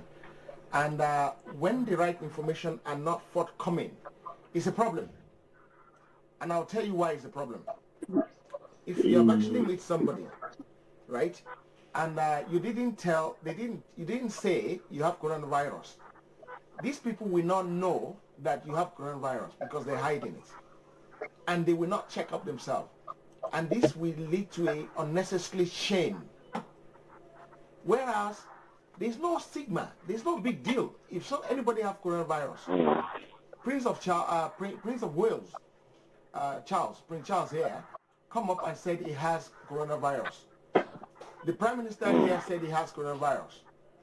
All the people that were following him in Downing Street said they have coronavirus. And there's no big deal. Prince of Wales has actually came out today and said, well, I've managed to shield it. The wife hasn't shielded it. She hasn't shelled it away, right?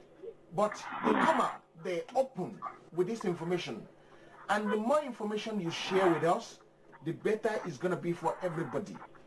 Yeah. And I've seen people fumigating in Nigeria. I don't think that's fumigating. That's pressure washing. You know what? Yes, sir. I will raise my thumb for Nigeria humanitarian. What do I call them now? Nigeria humanitarian program. You see, we have a maxim in law which says, Nemo that could not abet. Nemo that could not abet. You cannot give out what you don't have. That's the first thing. The Nigerian doctors are wonderful. If for no other reason, or for no other sector or no other segment, I have every reason to be proud as a Nigerian. The people, what does the Bible say? The stone that was thrown out, that was not valued, rejected, became the cornerstone of the project, right? Yeah. If you come to this thing, I have every reason to hit my palm on the chest that I'm in Nigeria. It is the same Nigerian doctors they drove away that have twice removed cancer infection from fetus, Yes. 6 week old. The other one was not even up to 6 weeks. I think Mm, one performed another feat the other day. mm, We are talking. We try to, we believe in rumors than what is on ground. Nigerian doctors are performing wonders. It is our government that have the problem. mhm, Like I earlier said today, I'm not missing my words. If I'm told that this is Shegu's blood flowing on this naira, billions of naira or millions of naira, I will crowd out, hide the naira first before I start to ask of Shegu. Where is Shegu? The man whose blood is flowing on naira. When they told me today that in Katsina there was a kind of a rebellion mhm. kicking against the police. They went to police station and jettisoned the police and burned down the police station. They burned down many cars. Do you know what I did? I called my son. I said, go and buy me a bottle of beer. It may be these people are waking up.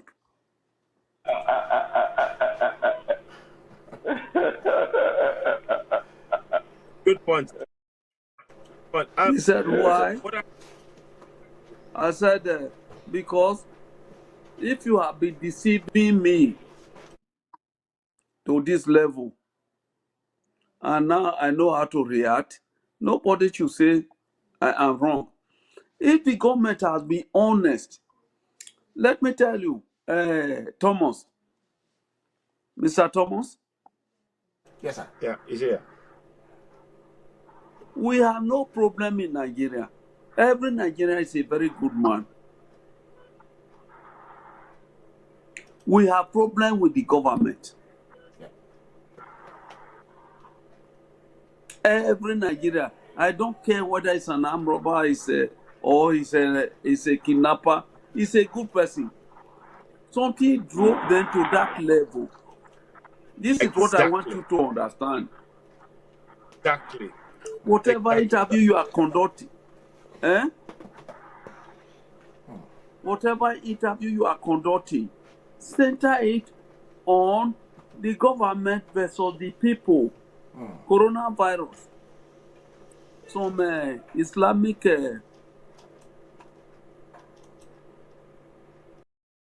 imam Yeah. said it is from the Western world they want to prevent them from going to the mosque. Are they lying? No. When I was young, that was the thing in vogue. We believe I'm a Catholic. We believe only Christianity was the right thing. But you go to Yobe, Yobe told you uh, we have we have detergent and water to wash hand. That is not the truth. If we have been honest to these people, if we have been honest, you see, to the extent that we are doubting the reality, the actual person who is in Aso Rock. So when you are talking of this thing, the only people I can exonerate here are the doctors. They are doing their best. Are they rewarded? No. No. No. Are they regarded as human beings? No. No.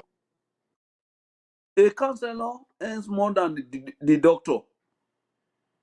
I'm not talking of the chairman who can embezzle the monthly allocation.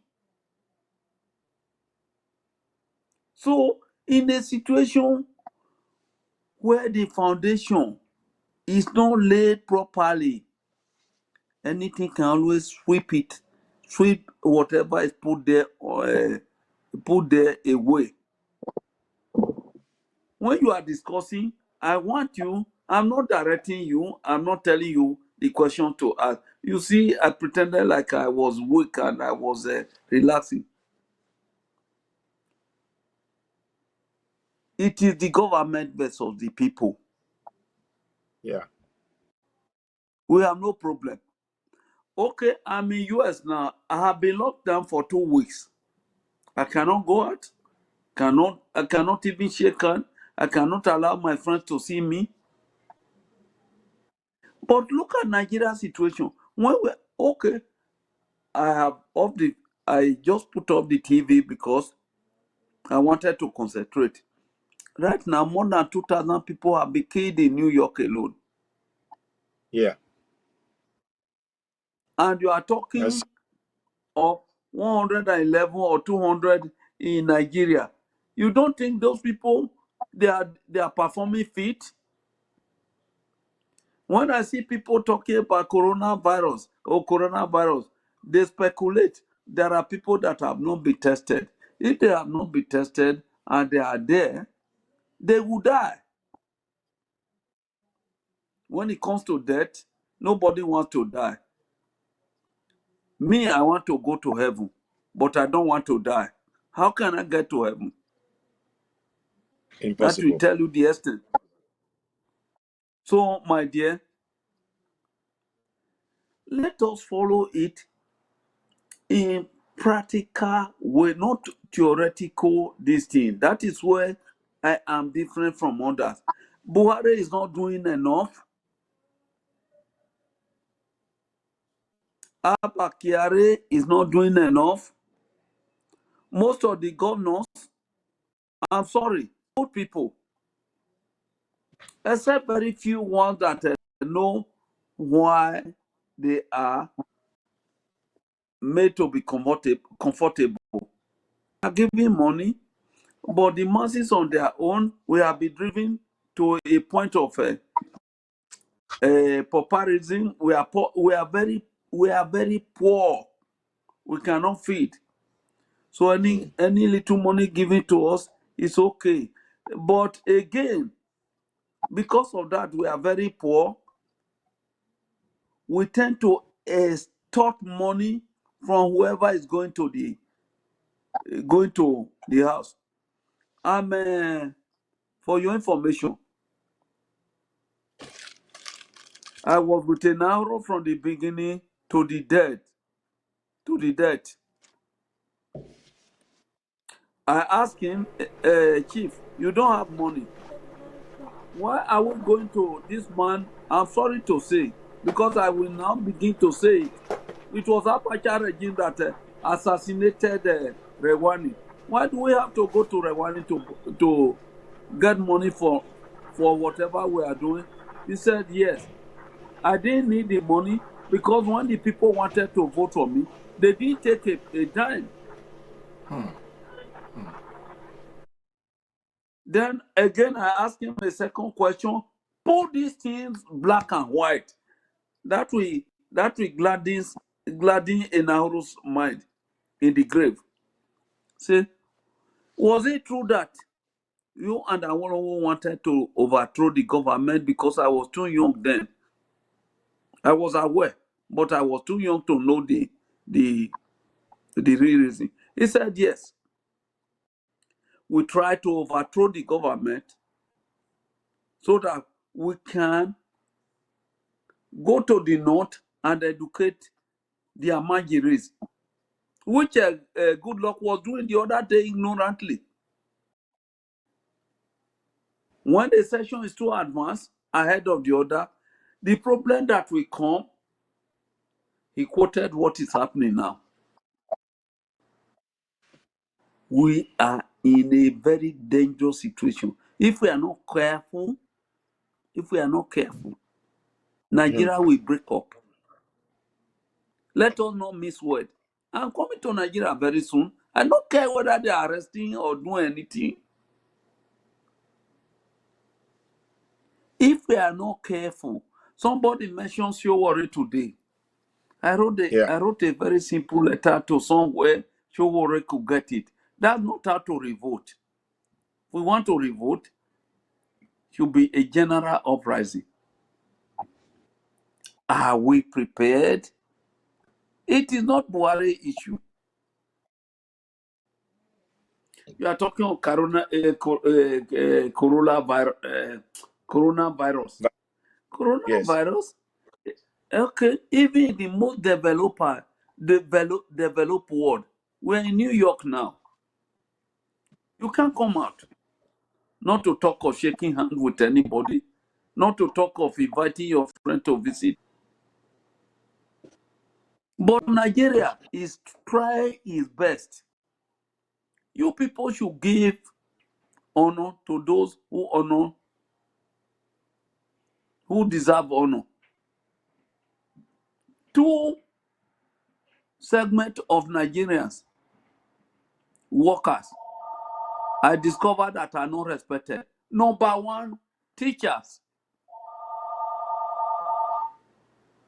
Number two, doctors.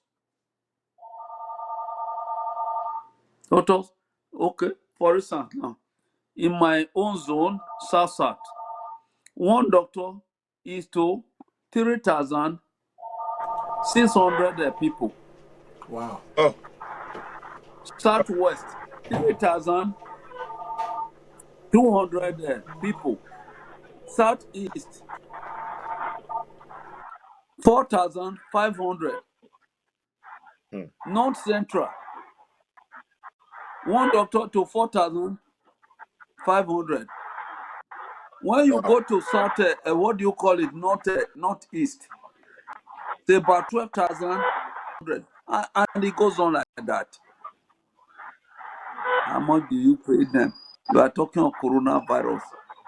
It's even kind. Coronavirus should go to House of Rock and ask them what they have done with Nigeria money. We have no hospitals. We have no healthcare system. We have no light. We have no water. Yeah. And the people who are doing all these things, nobody appreciate what they are doing. Abachari got this thing. He has tested positive. The whole I, Nigeria is quivering. If Corona knows where to go, they should go and meet those people who embezzled our money and make things difficult for the common man. Thank you.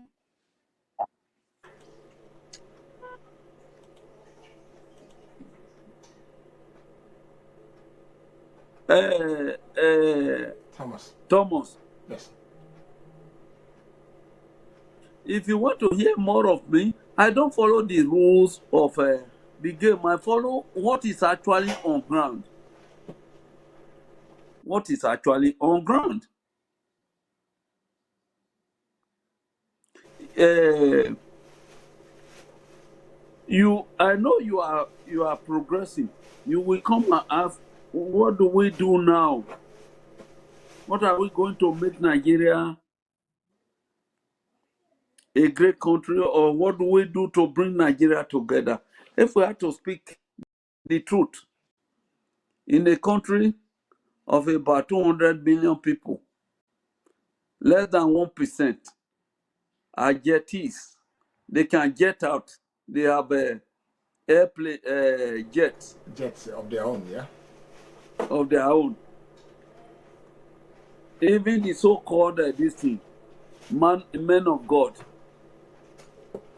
I never heard where Jesus flew on jet. So we have a problem. What you people should be addressing is this area.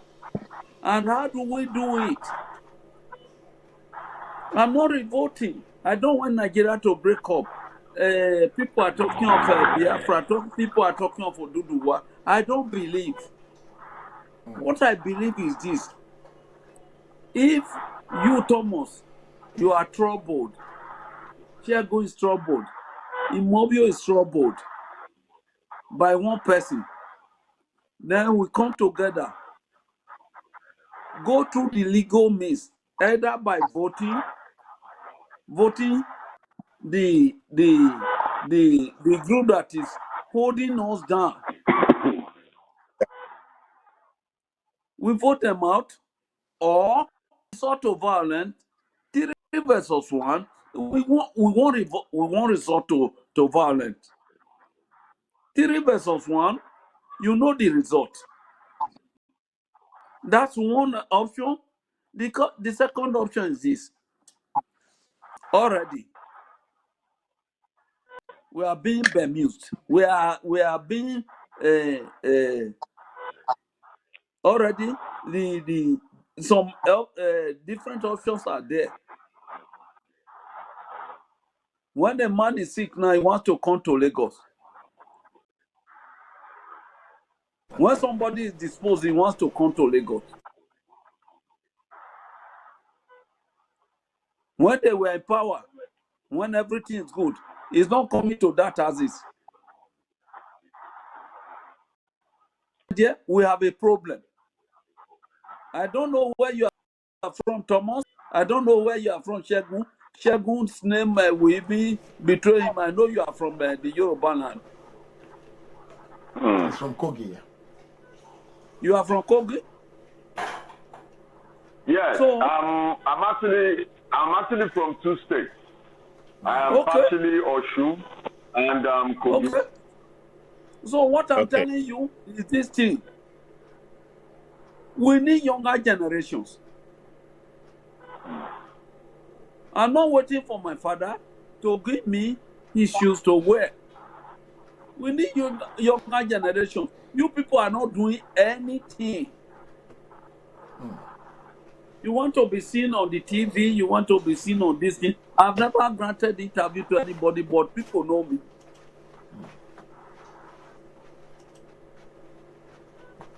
Go home, tell your people, Imorio said, come together legally. Shegun, Yes, sir. if you are from Osun State, don't speak English.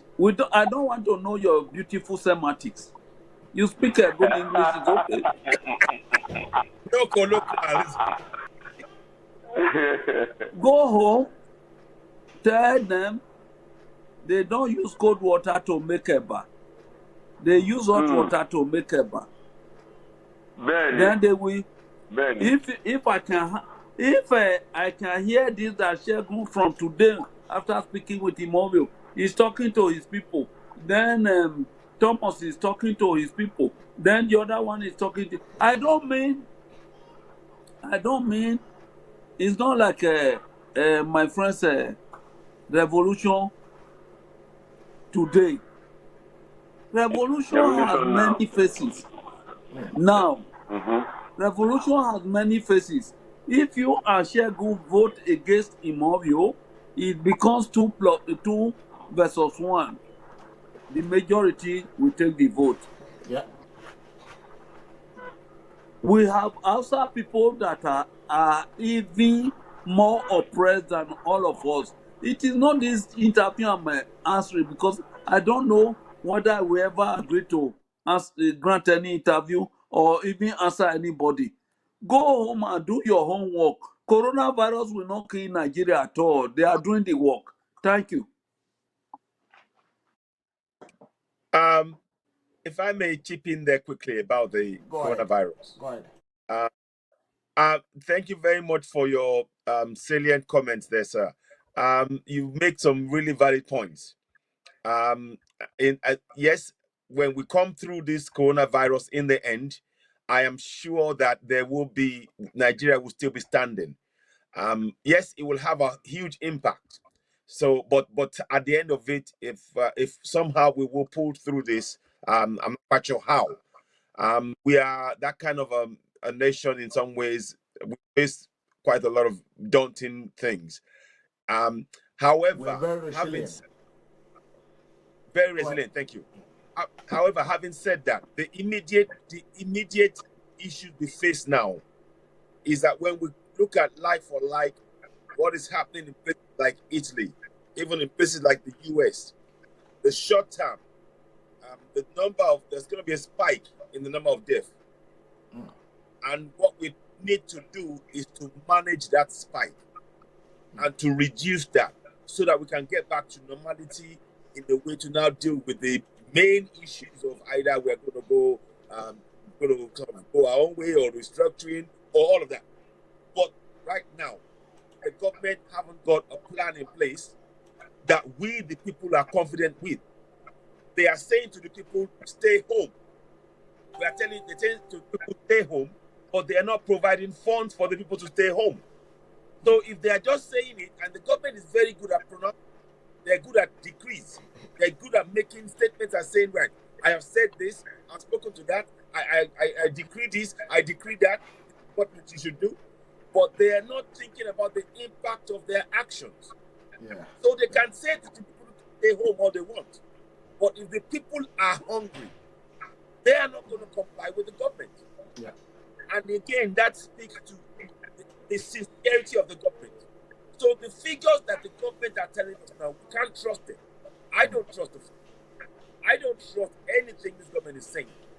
Many of the things, the premise of what they're trying to do, it's about enriching themselves. It's about the plans that they're coming up with is to enrich the people, themselves, their pockets. So until we have a government that is sincere, a government that looks at, right, okay, there's a problem here. How do we manage it? If we make a decision, if we say the people must stay home, how are we feeding them? You know, what steps are we taking to feed them? That's Okay. no, Who is speaking? Is this Shagun? Is this Shagun? No, it's Citizen AY. Ayo. Okay. If I want to chip in there, because Yes, if we sir. stay here till tomorrow, we are going to get the same result. Yeah. You Yeah. know, I didn't want to go into political aspect of the whole matter. When I started, I am the national president of Nigerian, Southern Nigerian Middle Belt Forum. We started it before they hijacked it from Nigeria. So Okay. I started telling them this thing in 2016. Can you hear me very clearly? Yeah. Yes. Yes. Okay, I didn't want to go there because there's always this thing. So we started it in 2016. If you are waiting for a government that will voluntarily hand over and make you feel that you are a part of the system, that is very erroneous. That is not going to happen. I'm very categorical and definite. It's not going to happen. It's like a landlord of a house who is on the table. Then a time will come, you say, the servants want to join him on the table. He will resist it. Yeah. So if you don't join together to say, no, we must all eat on the table, nobody will listen to you. That is that. Then you are talking of, I think that I will regard it as a monumental issue that has been overflowed. It has been overflowed. In 2016, 17, 18, 19, I was all over Nigeria. What was I advising? I don't want Nigeria to break. Instead of Nigeria to break, I will die and leave Nigeria behind before it breaks. Yeah. That is the Nigeria I want. I know what I'm saying. Okay. I went to Southwest. I said, vote for Showore. Showore will not win. They say, OTO, no. I want to vote for APC. I went to Southeast. I said, vote for Professor Mogalu, Kingsley Mogalu. I don't care whose horse is God. I'm telling you what I did. Yeah. When they argued with me, they don't want to vote for Mogalu. They say, well, Mogalu will not win. I say, we are not looking for a winner. We are looking for something that we can take us to the round table. If Southwest was won by Showore, Southeast was won by Mogalu, Atiku and Buhari will divide the North. There will be no victor and there will be no vanquish. So this will force us to a round table to talk of the restructuring. It's called Nobody tactical listen. voting, sir.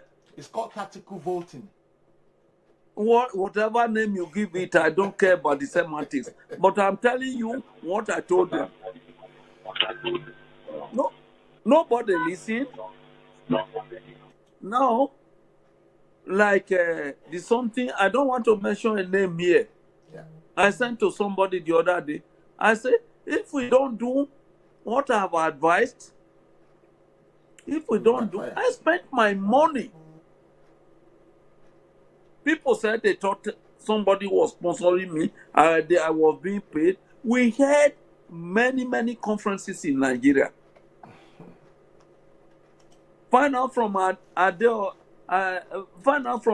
Adeoye. Find out from this ex-commissioner of police. I don't want to mention that because I don't know whether he's afraid, but Adeoye is not afraid. I did this, spent my millions of naira. Let's do this thing so that we come to round table. Since Jonathan did not have the spine to put the 2014 constitutional, national conference into law and make it the temporary constitution. Let us do this thing. Did they listen? They didn't listen.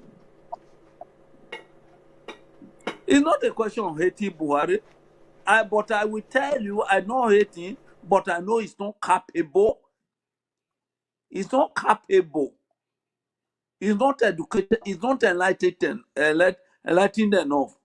Nigeria is too big for him. If it is Koboko, horse whipping, yes. Again. Koboko, yeah. Yes, if it is Koboko, yes. Then secondly, if you are going to talk of Eruga or Kato settlement, yes. It's capable. It's capable there. Anything short of that, you are talking of economic development, you are talking of political restructuring, you are talking of social life of a nation. He doesn't know anything. Okay, gentlemen. So this is where we have our problem. This is where we have Mr. Thomas and Shegun. This is where we have our problem. Whether you have the capacity or ability to bring people together, I don't know. This is our major problem. Whatever you are discussing revolves around this. If you want to come out and say, oh, you are waiting for Buhari to give you this thing, they are already telling us that power will never shift. I don't care whether the power shifts, but we want a good Nigeria that is capable and able to govern Nigeria.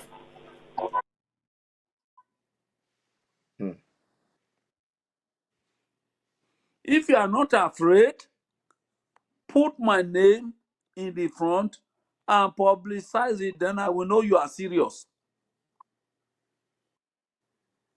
Thank you very much, sir.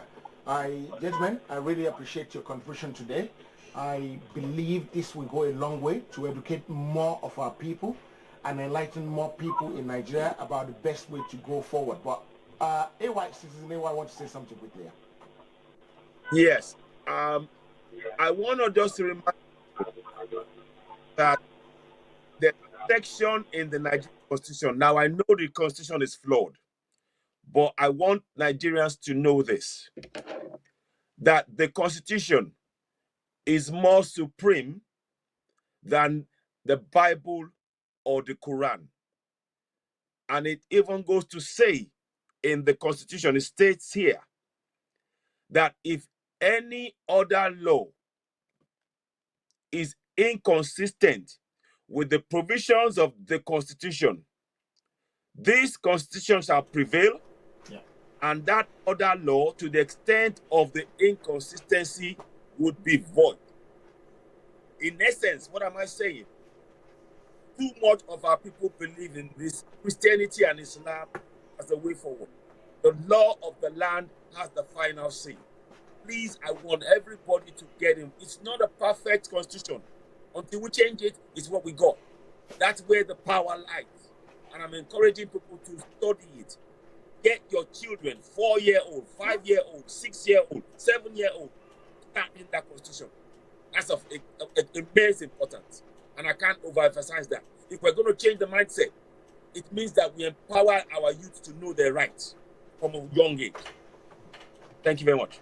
Thank you very much, ladies and gentlemen. I really appreciate your contribution. Can I chip in something here? Go ahead, sir. Before we finally leave.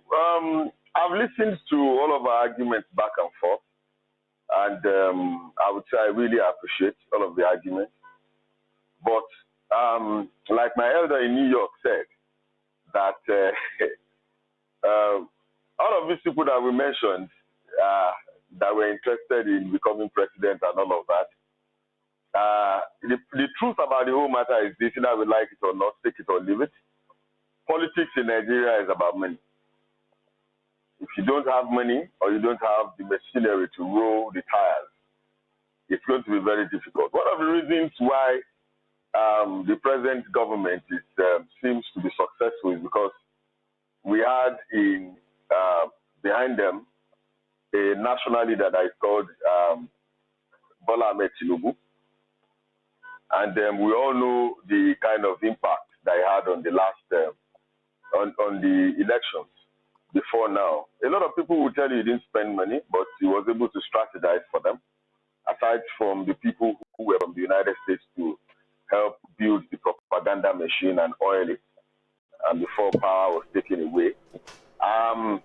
One of the reasons why we had this fallout then was not because we had a weakling as a president. No, it was because, like all of the gentlemen here have said, we have a people who can make up their minds themselves to say this is what we want. A lot of us just want the country to continue. Nobody is interested in, okay, what are my generations going to gain from here? We keep talking. We spoke about doctors here who go out of this country and become better people outside. Why are we saying that they were not better here before they got abroad? I would say no.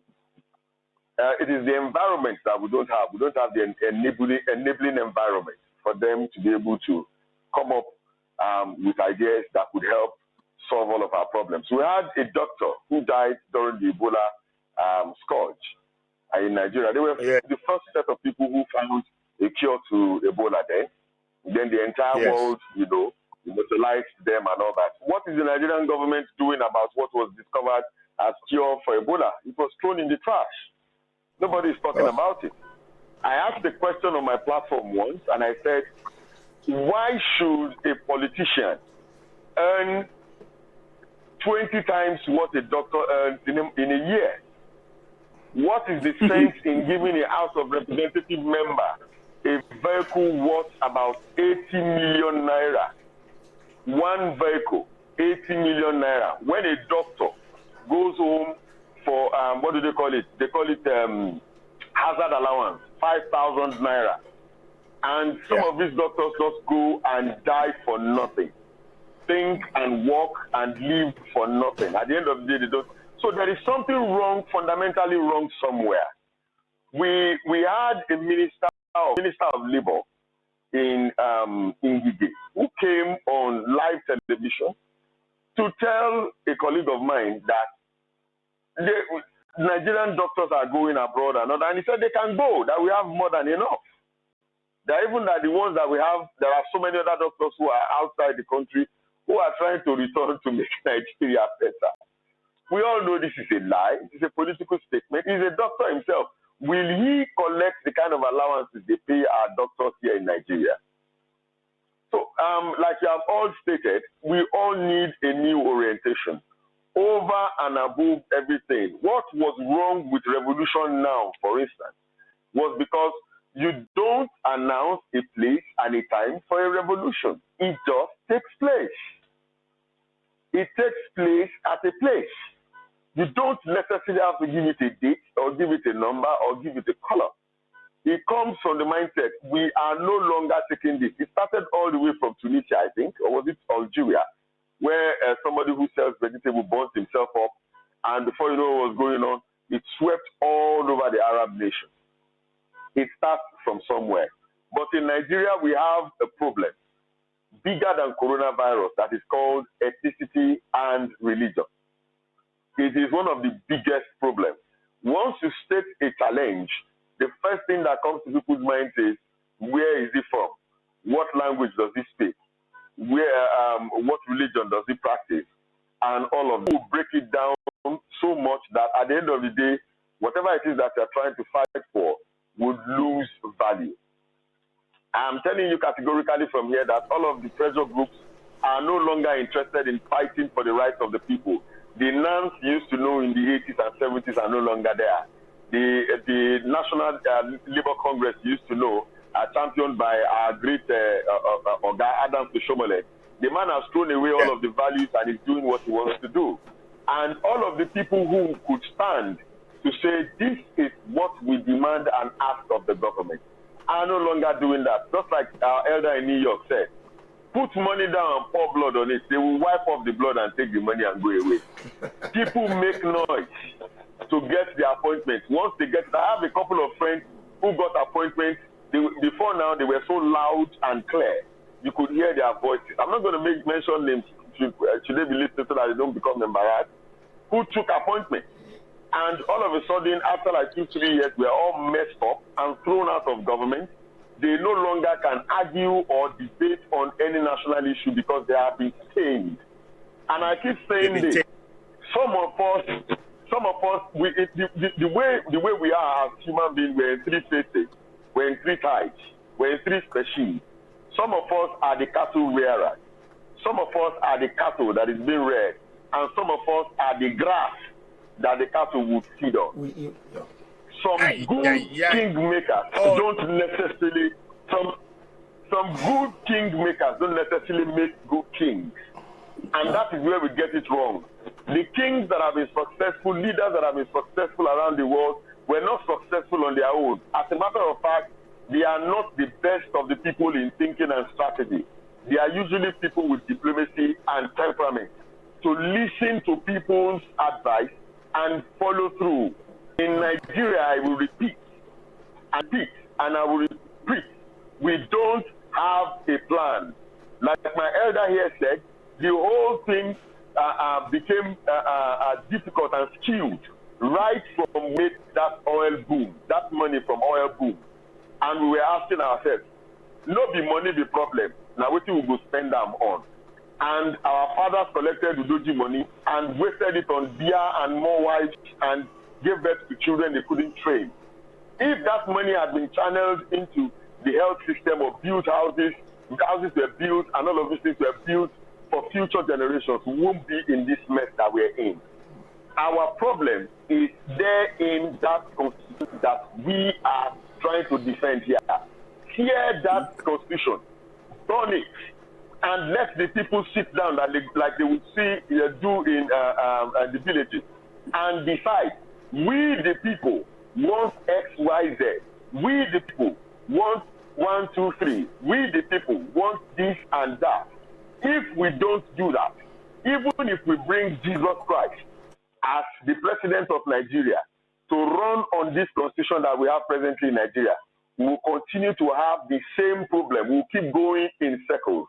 Like my former boss would say, running in like a headless chicken. We'll keep running into the same problem. The North does not think of the South as people who could lead them. The Southwest, funny enough, does not see the Southeasterners as people who have any value. We sat down one day and we're looking at the economical value and what each of these regions can bring to the table. If we concentrate development, infrastructure, as in industrial development in the Southeast, by now we would have gone very far. That's one of the reasons why some of these boys will make materials and send it abroad, label it and bring it back for the Nigerian man to buy, thinking that thing came from abroad. What is wrong in developing our own thing? What is wrong in developing our own content? My elder here in New York said, we don't lack the resources in our capital. We don't lack it. What we lack is coordination. Somebody to put all of these stuff together and say, this is the direction. In the next 50 years, this is what we want to achieve. We don't have that kind of master plan. The plan we have is the individual plan. And each person comes, and if I come tomorrow, I don't like the man's plan, I wipe it off and start my own plan, which is always the problem. We return back to zero, then take a race back to 100 and return back to zero. If we don't tear that constitution and either go back to that 2014 confab resolution, the best thing for us, I would say, is for us to return back to regional government. It seems some regions are not interested in the country going forward. Each time we take 10 steps, they return us back 8 steps. And we have to still struggle to come back. Remember the time of Abacha. Obasanjo took over, ran the race to a certain point, handed over. Now we have been driven back. It's going to take us a very long time to catch up with the rest of the world. Look at what they're doing in Tanzania. Look at what they're doing in South Africa. Look at what they're doing in Rwanda. Uganda here, we can't compare ourselves to Niger. We can't compare ourselves to Chad. Some of these countries are far gone. Okay. And yet we claim that we are the leader of the country. So for me, I think the constitution should be jettisoned. Let us get a people's constitution and work with it. Thank you. Okay, let's go back to Barrister quickly. Okay, I'm going to contribute my last two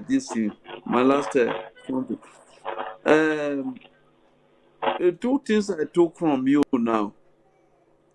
One, about the constitution. If you are close to some of my friends, Wole Adeoye, and probably Femi Kayode.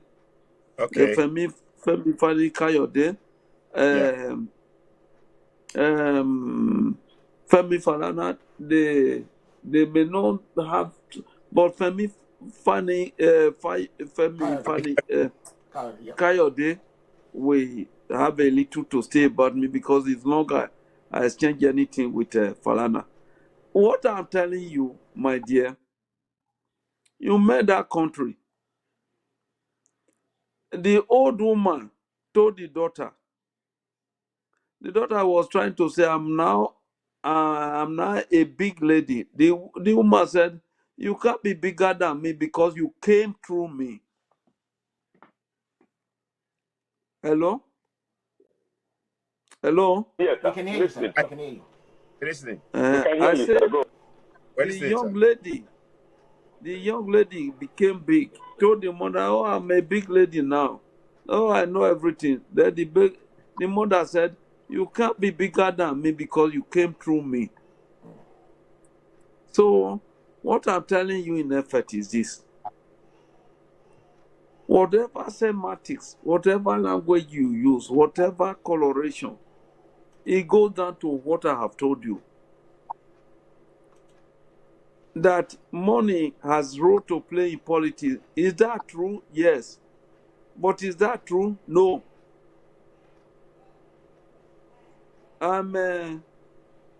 You are a Yoruba man. I'm an Edo man. I'm from Edo State. If it is money, that the determine who is a politician, nobody will remember Awolowo. Hello? Yes, we're listening.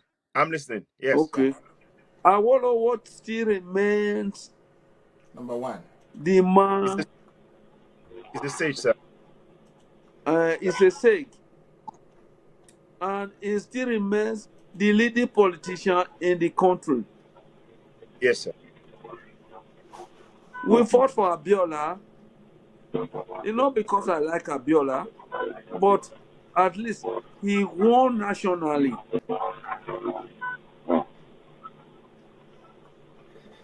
You can't compare Abiola to Awolowo at all. So what I'm telling you, those people who are preparing for presidential election, some of them dreaming of becoming the president of the country, those are not the. You don't think you are even fit to be if it is a good country, you don't think you are even fit to be a president too? I'm not interested. Count me out. If I'm asked to vote for two people between you and some other billionaires or millionaires, maybe you will discover that I will say no. I chose Shegun. Shegun will listen to us. Why do we have difficulty in changing the system today? People are comfortable. They are billionaires. They are millionaires. During the time of Awolowo, let me tell you how it went. You are paid, you are giving allowances for the number of seats. What golden rule have these people made for us that we are paying Nigerian legislators, Nigerian ministers, Nigerian governors are the highest paid politicians in the world. Yes. And the moment you fall into that category, you fall into that line, you are not going to do anything good for us. No.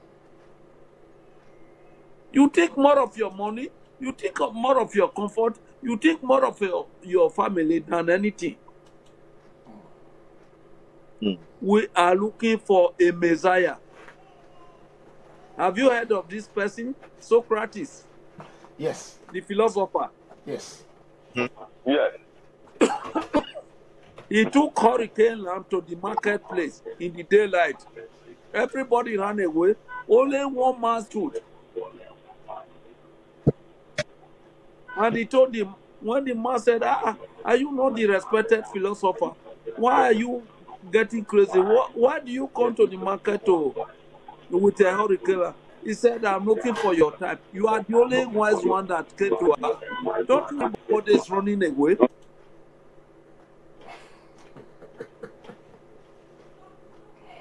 Everybody is looking for money.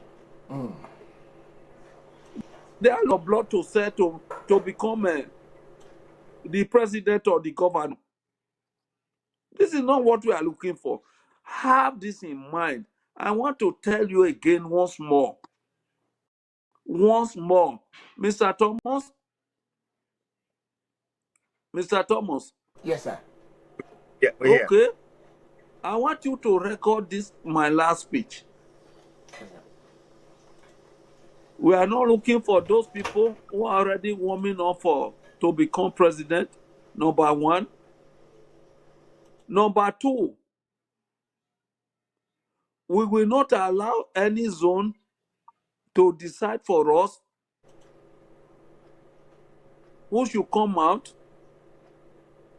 If you don't have money and you are qualified, I will vote for you. Number three,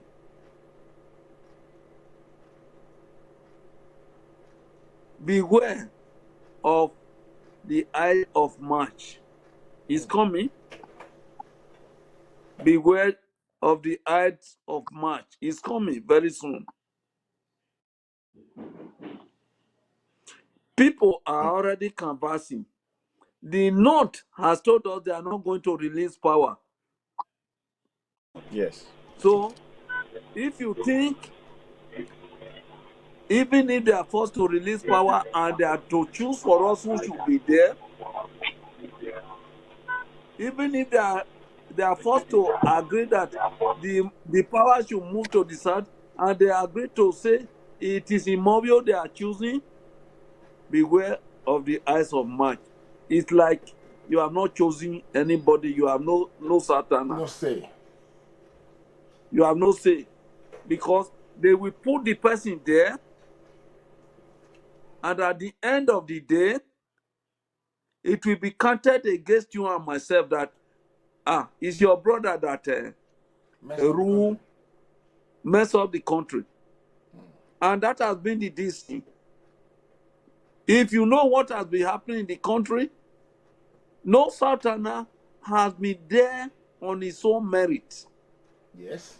Obasanjo came there, it was by default. Jonathan came there, it was by default. Yeah. That is under this democratic dispensation. We had two. Under the military, it was like the country was not for any Southerner. It was not for any middle belt. So I stand out to be challenged. If you like, campaign for anybody that we don't want. We want to look for a true representative of Nigeria. Of the people. Of the people. You may dethrone somebody and say, okay, because he was spitting out fire the other day, Sanusi was there as a governor of I'm mentioning them now. He was there as a governor of Central Bank. Did he not ruin all the Southern and Middle Belt banks? So he has just changed overnight. Yeah, very good. Please, let me end up here. What I'm telling you, Shegun, shift your focus to the younger generation. I am 70, so I don't fall within the younger generation. So I want to tell you that I'm not looking for anything.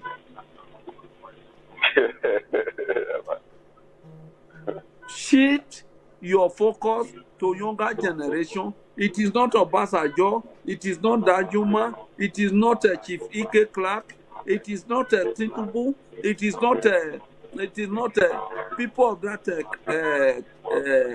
this thing that will save the country. They have paid their dues. God bless them. Let them retire and stay. Don't let anybody use you to say, oh, come and campaign for me. You have access to this and access to that. Go home and refocus your attention to the younger generation. May God bless Nigeria and bless all of you. Great. Thank you very much for that, sir. Thank you. We really appreciate you. We thank you for what you're doing for us. Ladies and gentlemen, I really appreciate you. I thank you for all you've been able to contribute today. This is my final sum up. Breaking Nigeria up will not do anybody any good. And I mean it. Breaking up Nigeria will not do anybody any good. Understanding ourselves, everybody bring everything they can to the table, will make the country a better place.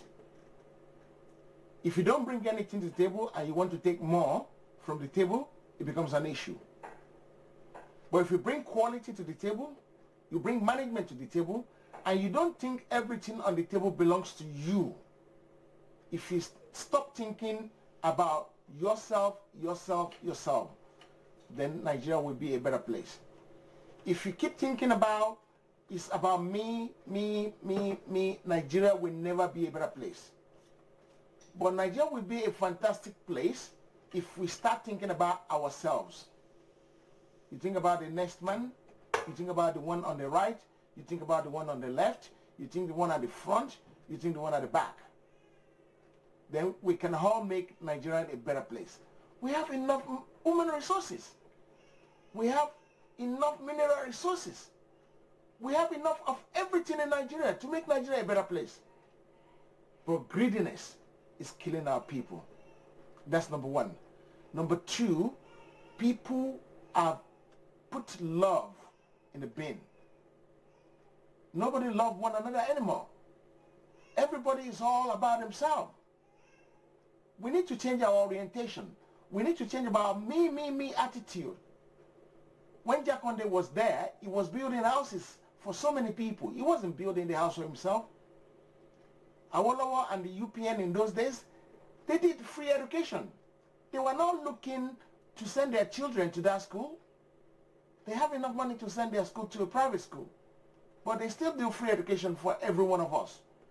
I am proud to be a product of that free education, where we even get pencil, exercise book, and all these things for free in those days.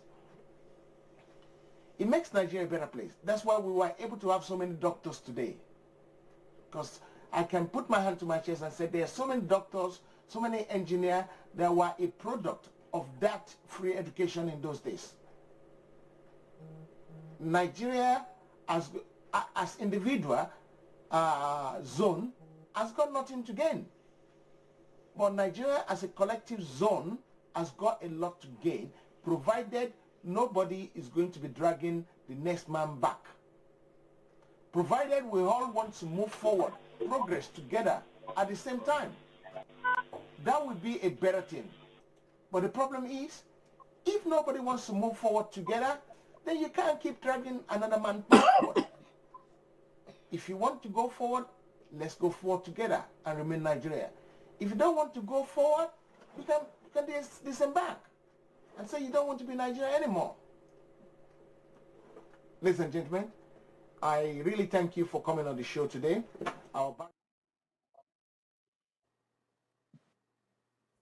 I thank you for what you've done on the program today.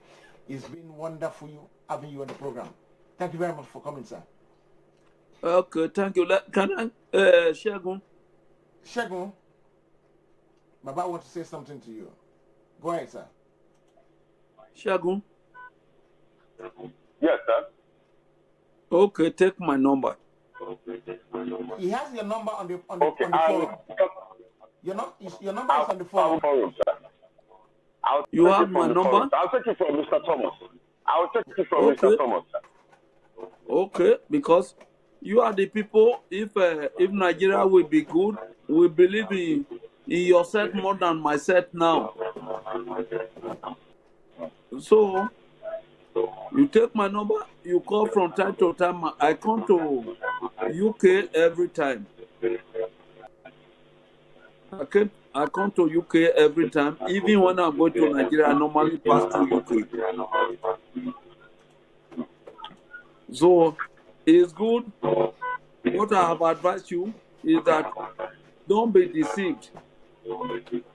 Don't be deceived. We are finished the something. Let nobody tell you to campaign for him. I'm too old. I'm too experienced. We need people like you, not like them. Thank you. Then, ladies and gentlemen, I really appreciate you. Till next time, when we come back again on this show, I remain your loyal citizen, Ade Thomas. Thank you, Citizen AY.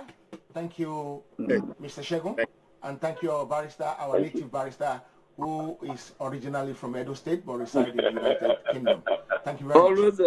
Always Edo State. Always Edo State. Thank you very much. Always Edo State. God bless you all.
Everybody in London, have you heard that Heritage Television has come up with something new?